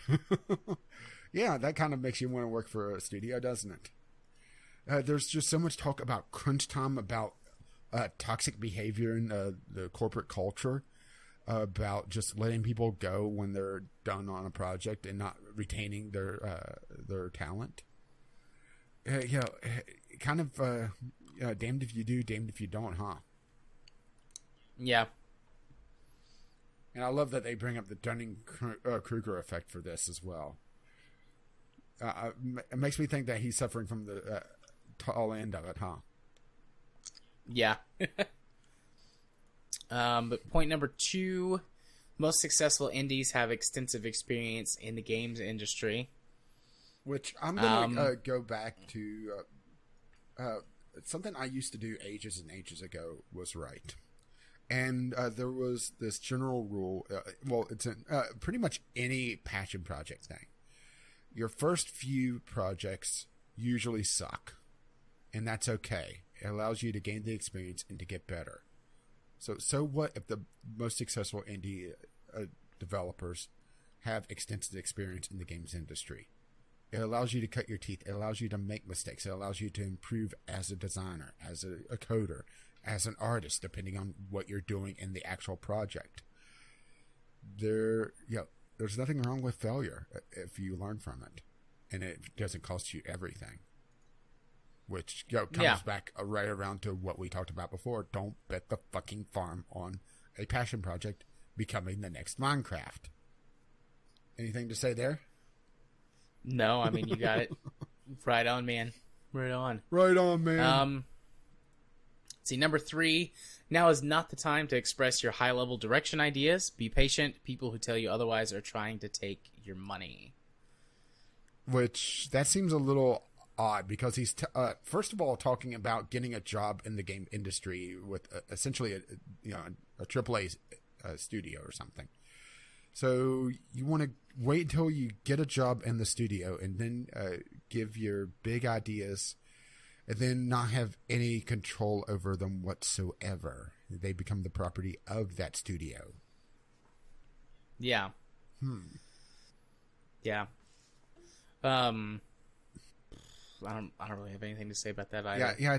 It feels like he's wanting to farm the industry for indie talent for the big studios instead of everything else, doesn't it? Yeah, that's how it comes across. I agree with that. And then he says number 4. Well, I was just going to say that I would say indies are actually probably the better place to express your high-level direction ideas, because indies are allowed to make mistakes, like I just said in point 2. A big, even AA to AAA games, even in the lower end of those, the AA, they're not going to take major risks.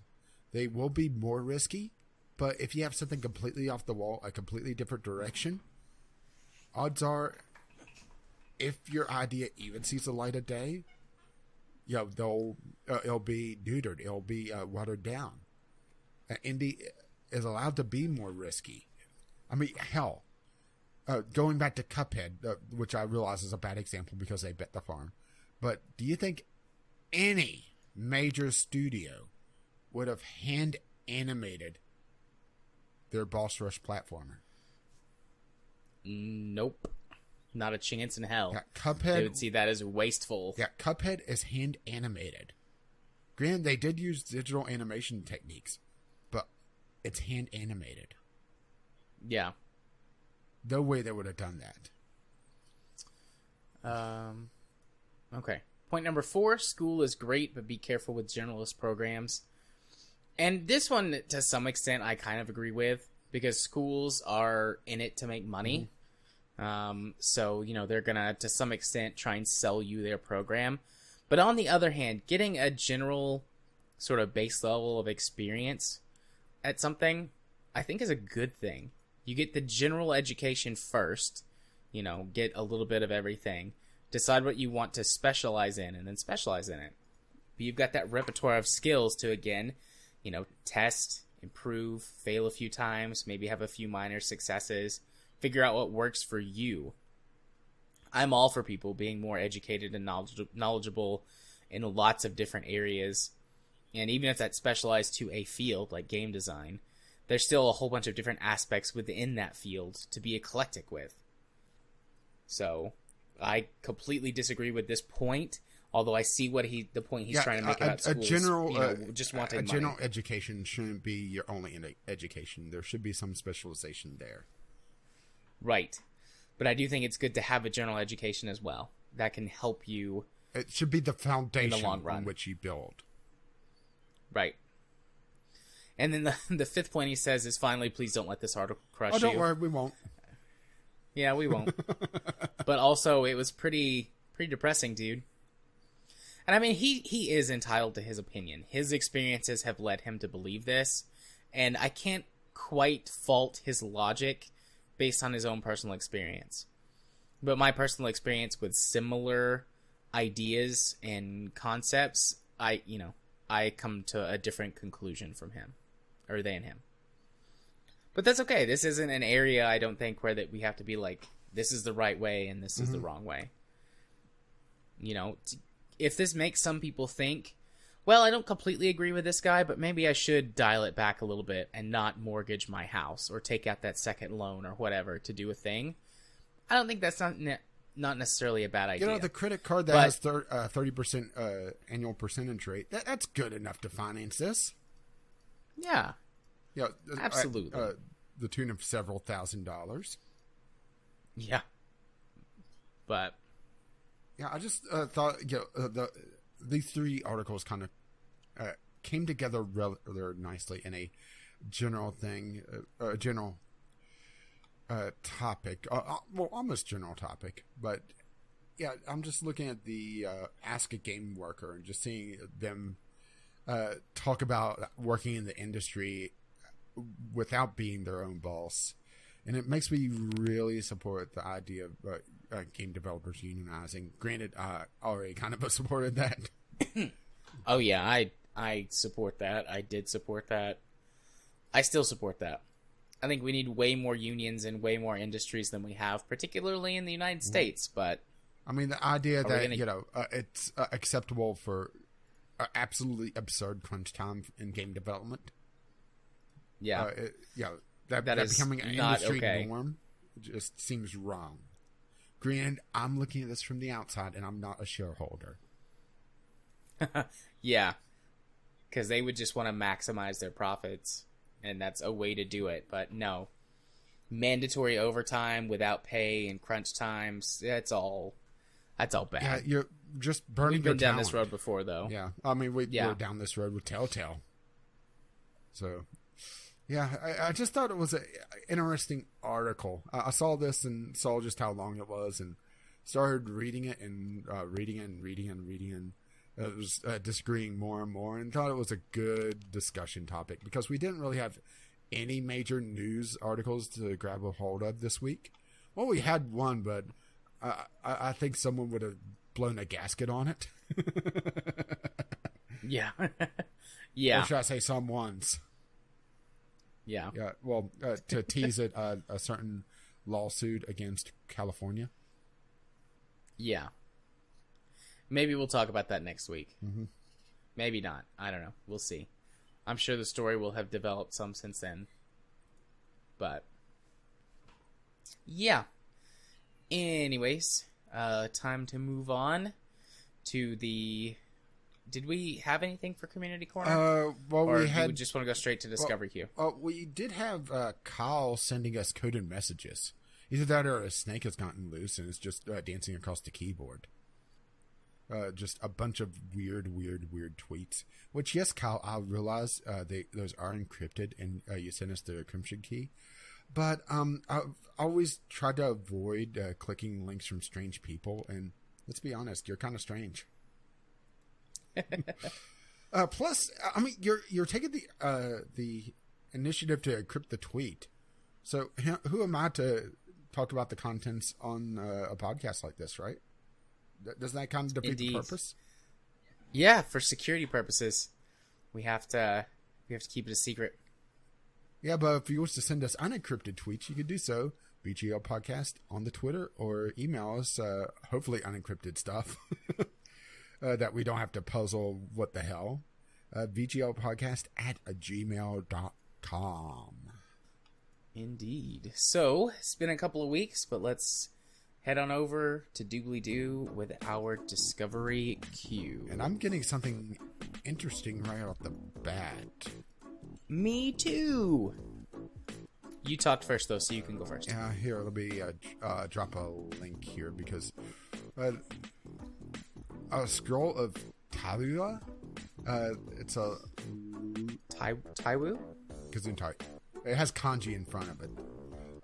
But it is an indie game based on Chinese mythology, where you play a successor of Taiwu in a mythical universe, defeating your greatest enemy under the effort of sacrifice of many generations. So a management sandbox game. And it's a little hard to understand because most of this is in, I believe, Chinese based on this. And I just scrolled down further because and it says English language is not supported. That's disappointing. Well, maybe it will be at some point, or a translation will be released. Yeah, some kind of see, I was at the very top of the page and I saw the early access. And to be fair, just because a game has kanji in it doesn't mean that it doesn't support English, because Let It Die's all their screenshots is in Japanese, but it supports English. Yeah. But maybe I should why is this giving me games that don't support English? I don't know. That's weird. But yeah, interesting title. Hopefully they translate it. Anyway, you're up. Yep. So the first game on my list, Vox Machina. It is a mech game. Oh boy. Strap yourself into the cockpit of a robot 7 times taller than a Tyrannosaurus Rex and prepare to do battle in Vox Machina, the ultimate giant robot combat action simulator for both VR and standard screens. So, yep, mechs. I like mechs. I will definitely be checking this out. I just went and requested a key on Keymailer, because if I can get it there, why not? But no idea if it's gonna be good or not. But it looks like a slightly more cartoonish looking version of MechWarrior. But it does appear to have like the full cockpit simulation and everything. So maybe it is more of a air quotes realistic or more simulatory type of mech game. But you know, the screenshots could be lying. So we will just have to see. Well, my second game on my list is also a very interesting game. And hey, it's actually in English, so bonus points. Pathfinder Kingmaker. This is a CRPG, so think sort of Divinity Original Sin-esque. Isometric, so, you know, that pretty much just lost Jared immediately. Actually, I've played Pathfinder, the tabletop game. This is the computer version of it. Did you know they were coming out with one? I did not. Well, now you do. I mean, if you played Pathfinder, this is pretty much what you would expect. Yeah. Very deep RPG from the sounds of it. It looks like it's getting fairly decent reviews. There are people downvoting it, but it sounds like it's there's a bit of RNG that's hitting some people, and it's also very difficult. But yep, CRPG. So that's kind of expected, to be perfectly honest. Oh, holy cool! Okay, sorry, I've got my next game. Well, go ahead. I'm pretty much wrapped up. All right, I'm bringing the link over right now. This game is called Nimbatus, the Space Drone Constructor. That's actually going to be my Sunday sampler this week. I saw this game on Reddit. Like someone would be like, "Hey, check out this game I just created as part of my." Speaking of indie developers in school and stuff, it's like, check out this game I just put together, for my school, and there were thousands of people being like, "That looks amazing. I want to buy that." And so they said that they were going to develop it farther, and when it was ready, I've actually had this in my release library for ages, but I wanted to wait till it was closer to release. Oh, I got a key for it on Keymailer. Ah! This makes me so happy. Oh, I might be playing that this week. We'll see. I do have a lot of Euro Truck to get through, and you also have some Dwarf Fortress, American Truck. And I do need to play Dwarf Fortress 2. I got it set up and got my first world simulated, but I haven't. Yeah, it takes a while, doesn't it? Yet. It does. But you'll be able to do several games on that world. But speaking of worlds, I got Life is Strange 2. Nice. I mean, what do we have to really say about this? Episodic game from Don't Nod. Who we've enjoyed all their episodic stuff so far, so I'm expecting to play this at some point. It's in the same universe as the original Life is Strange, and this sounds more like it's a road trip than anything else, at least in the first episode. Only the first episode is out right now, so it's hard to say exactly what's going on. Right now, they're selling the first episode and also a complete season bundle as well, so... And it's a bit more expensive than the original Life is Strange, isn't it? It's a bit more what? More expensive. I'm looking at this. The bundle is right at $40. I thought Life is Strange was $30. Life is Strange offered the first episode free, and then I think it was $35 or $40 for the other 4 episodes. Yeah. It's gotten cheaper over time, but I think when it was brand new, it was $40. Yeah, but it looks like it's going to be a very interesting story. But I'm about the worst person for episodic games. I just wait till they're fully released. Same. I don't want to play them episodically. Oh, hey, I got Life is Strange 2 also. But I also had some garbage while you were talking. Well, I got my next game is also a really good one. I've only skipped one so far. Total War 3 Kingdoms. Set in the Three Kingdoms era. This is China. I was wanting to make sure. So Chinese Total War game. I mean, if You played one Total War game. I think you already know what to expect with this. This is just going to be... I believe this is a smaller scope than the other mainstay Total War games. This doesn't release till next March, though, so this may be a bigger game, though. I'm not exactly certain on that. Yeah, I'm through my queue. How many do you have I left have on your 7 queue? remaining. Do you want to do a second one? All right. Yeah, I'll go ahead and run a second one up. I But had yeah, a lot of trash. Yeah, I think I prefer Total War whenever they're more melee and archer focused instead of going to artillery. Yeah, a lot more personal combat. Yeah. It just comes down to the AI not be able to handle ranged combat as well.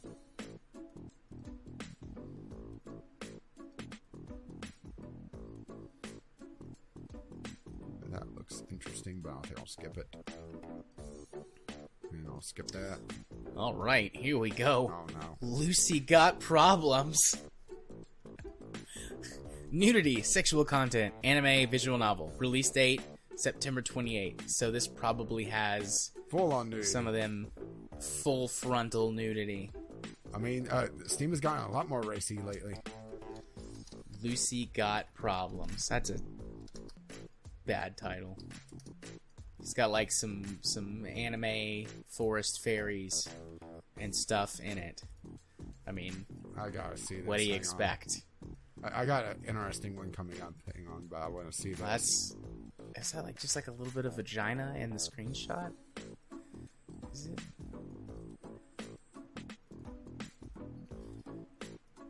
Where'd you go, vagina picture? I don't know. Well, that's a It's camel hard- toe, I don't- definitely. I don't. That's definitely camel toe. I don't think it's a vagina. Add to wish list. Well, And it's got a free demo. well, let's put it this way: Patch 1, upcoming 18 plus free DLC, according to the news. Nice. So there you go.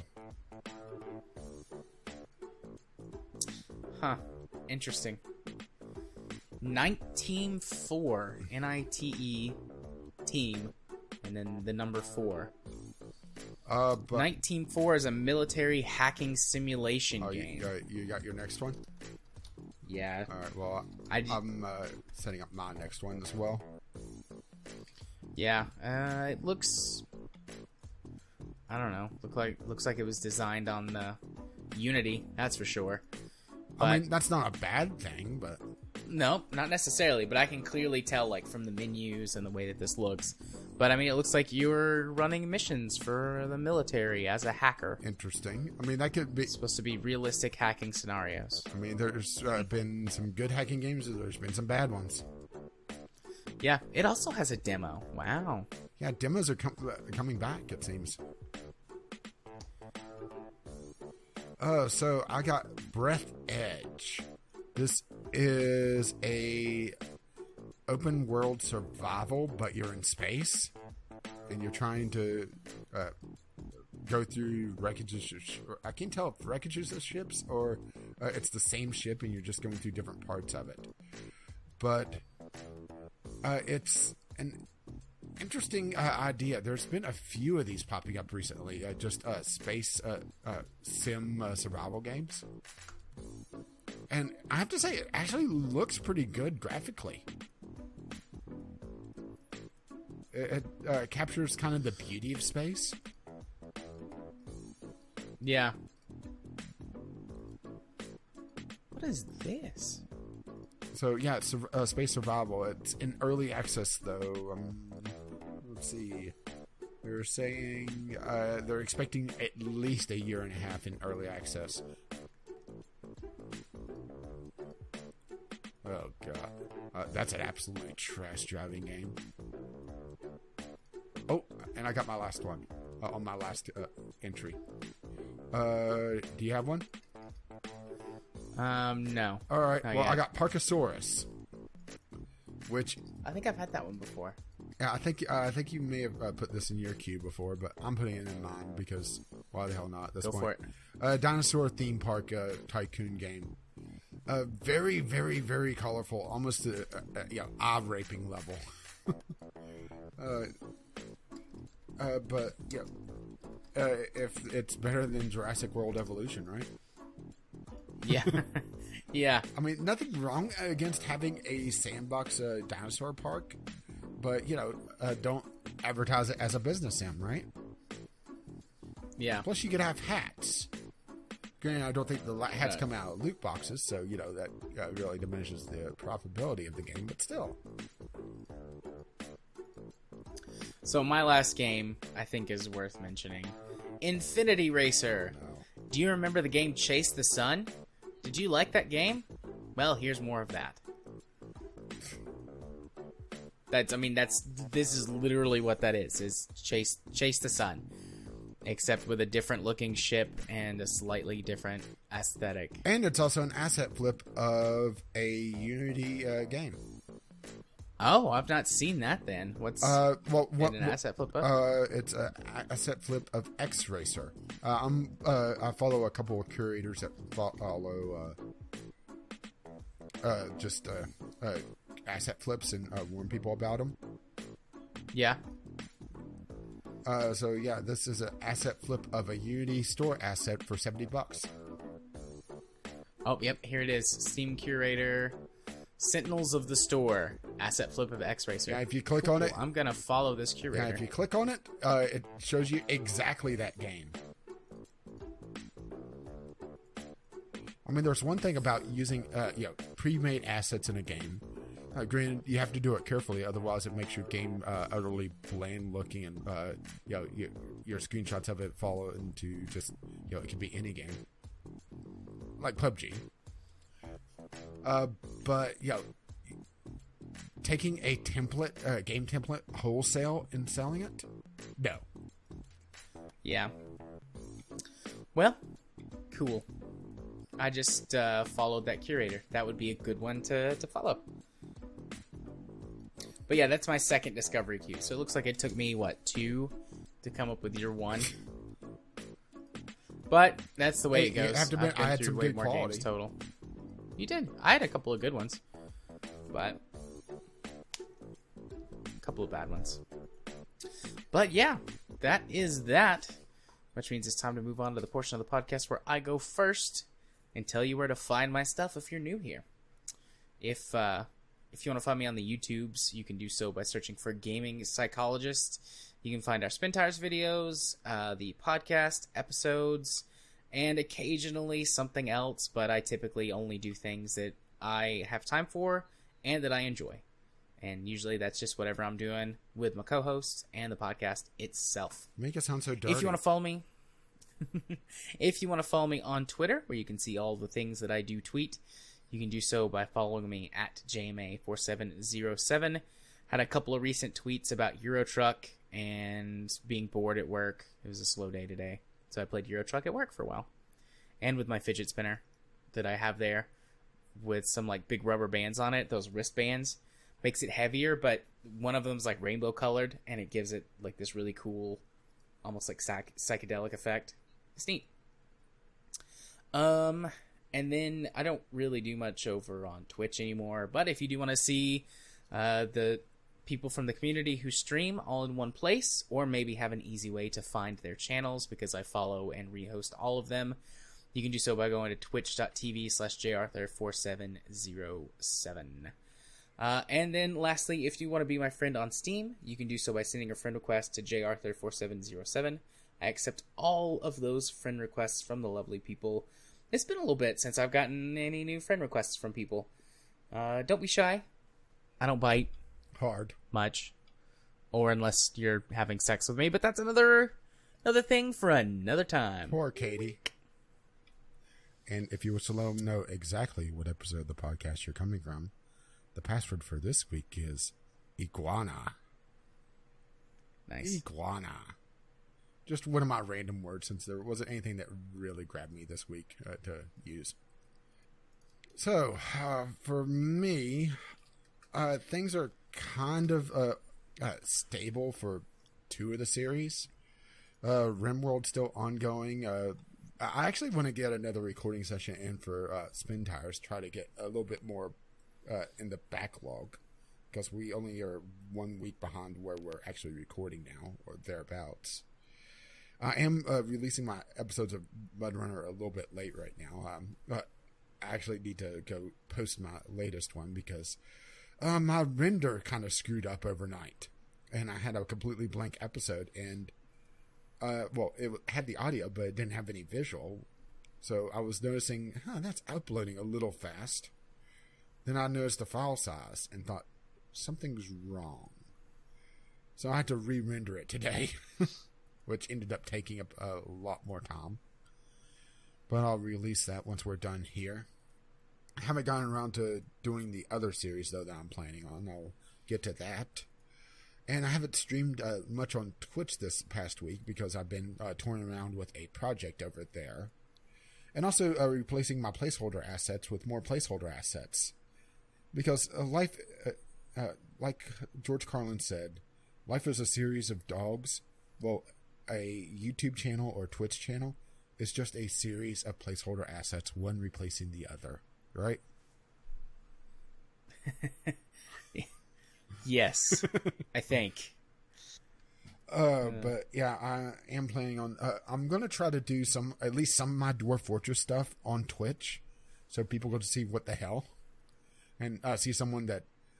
Okay, I can't say competent. Knows just enough to be dangerous. How about that? Well, to be fair, dangerous in that game is a very low bar.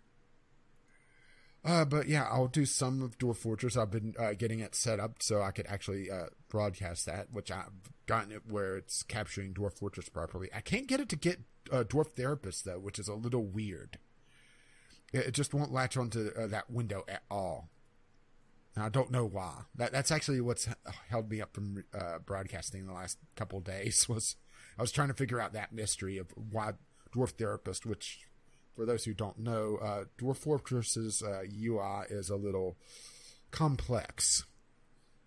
And an easy way to handle it is to use a secondary program to manage the different tasks for dwarves. Much like, pretty much it's become the standard in the base management, where it's a hierarchy of, it goes through different phases where it'll look through and say, okay, all these assignments are on priority 1, and it goes from left to right. And the one that's furthest to the left is done first, and the next one, next one. Well, Dwarf Therapist is essentially a memory editor that triggers those in Dwarf Fortress itself, along with some other things inside the game. It just makes things a lot more easy to manage. But... yeah, I just can't show that for some reason. I can't figure out why OBS isn't showing that. It's been irritating me, and I've been working on another project on top of that, which kept me from streaming. So, I think 11 followers have been probably wondering, where have I been? Or you could also we miss you. Or you could see me tweet about. My last one was the presidential. Nationwide message testing the emergency broadcast system because I was questioning whether or not the president was actually alert. And are we on the same wavelength? You thought the same thing? Yeah, we are. Because I was sitting, in a session, and my phone and my client's phone both went screeched. Off. Yep. See, I didn't. Presidential alert. Yeah, I didn't. I just started laughing. Yeah, I didn't know about it until it went off because I was in the kitchen making a sandwich for lunch, and suddenly my phone just starts going crazy, and I thought, oh no, did it break? Because that was a horrid noise. Yeah. Shut up! Oh my god. And I love the only option was okay. No, this is not okay. I'm just waiting for him to start using that power to talk about Crooked Hillary now. I wouldn't be surprised if he did. Not one bit. But yeah, I busted out laughing in the middle of a session at that. And my client was like, why are you laughing? And then I made the exact same joke. I don't think he's very presidential or alert. Well, I just went with, Honestly, I'm not sure about. So yeah, basically the same idea. We spent way too much time around one another. I mean, I think that's also pretty clear. So let's end our time together for the evening by once again saying if you wish to reach us and tell us just how much time we've spent and if it is too much together, VGLpodcast@gmail.com with your letters, voicemails, gaming-related topics, or just tweet them to us, VGL Podcast, hopefully unencrypted. If you still pay for our podcast, you can do so, patreon.com/VGL Podcast. Granted, we don't need Toady One money, even though we wouldn't turn it down, right? No, we would not turn that money down. But it is greatly useful for our Podbean and the occasional ad campaign, which Podbean is vglpodcast.podbean.com, which hosts the RSS feed, the show notes, or you can find us on iTunes, Google Play, Spotify, and most of the podcasting apps of choice. Our intro and outro music is On the Ground by Kevin MacLeod, and our Discovery Cube music is Doobly Doo, also by Kevin MacLeod. His work can be found at incompetech.com, and he is not listed in the Sentinels of the Storm because he is an original artist. And as always, as his lovely music starts to roll across my voice, bye-bye now. See ya. Bye-bye.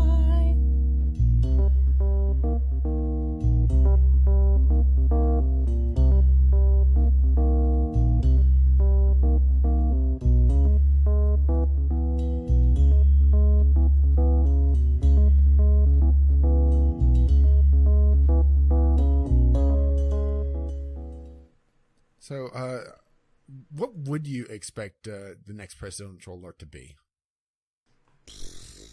I don't know. There are so many things that flooded into my brain at some time. And so many things that are wrong. Did you see the whole Mississippi rally? No. I've seen bits and pieces of that. The fact that he's having rallies still is... There's something wrong here. And I'm pretty sure. Oh wait, is that the most recent one where he I don't know. Called down some news reporter and made fun of her? No. This was the and now I'm blanking on Dr. Ford. Oh yeah. And the crowd laughing the entire time. Yeah, there was a rally in Tennessee too. Johnson City, I think. There was he posted a tweet that was like, "Thank you Tennessee" or something like that, and it was like a 2-minute video of the line to get into the building, and I responded to that tweet. I didn't see that. This makes me. I was like, this makes me sad to be a Tennessean. Can't wait to vote blue when early voting starts in a couple of weeks. He's tweeting about thoughts and prayers right now. Oh no. What do we need thoughts and prayers for this time? Looks like there was another mass shooting. Oh, Jesus. Well, what a lovely way to end the banter, the post-show banter on. Well, I could always trigger you with net neutrality. Nah, I'm good. I just save that for another I just day. went over there and I saw thoughts and prayers. Do you think he has that on copy and paste now? Or whatever 80s screaming at to... get his tweets in somewhat legible fashion after the whole cafe thing. Covfefe. Or whatever. Yeah, I don't know. I feel sorry. He probably doesn't know how copy and paste works. Yeah, that's why I said an intern. Yeah, the most recent stuff I've seen about New York City is going to sue him and get all that tax money back. And this whole report, I need to catch up on that because I saw that and I was like, whoa. Yeah, I saw that when I went over to Reddit Med Show and I thought, oh my God. Nope, this is it. This is it. And then we're going to end. Rogue NASA tweeted earlier, a little bit earlier, I just saw it. Presidential alert. Nobody panic. The Space Force has got this. That's it. We're out. Good night, everybody. Woo, Space Force.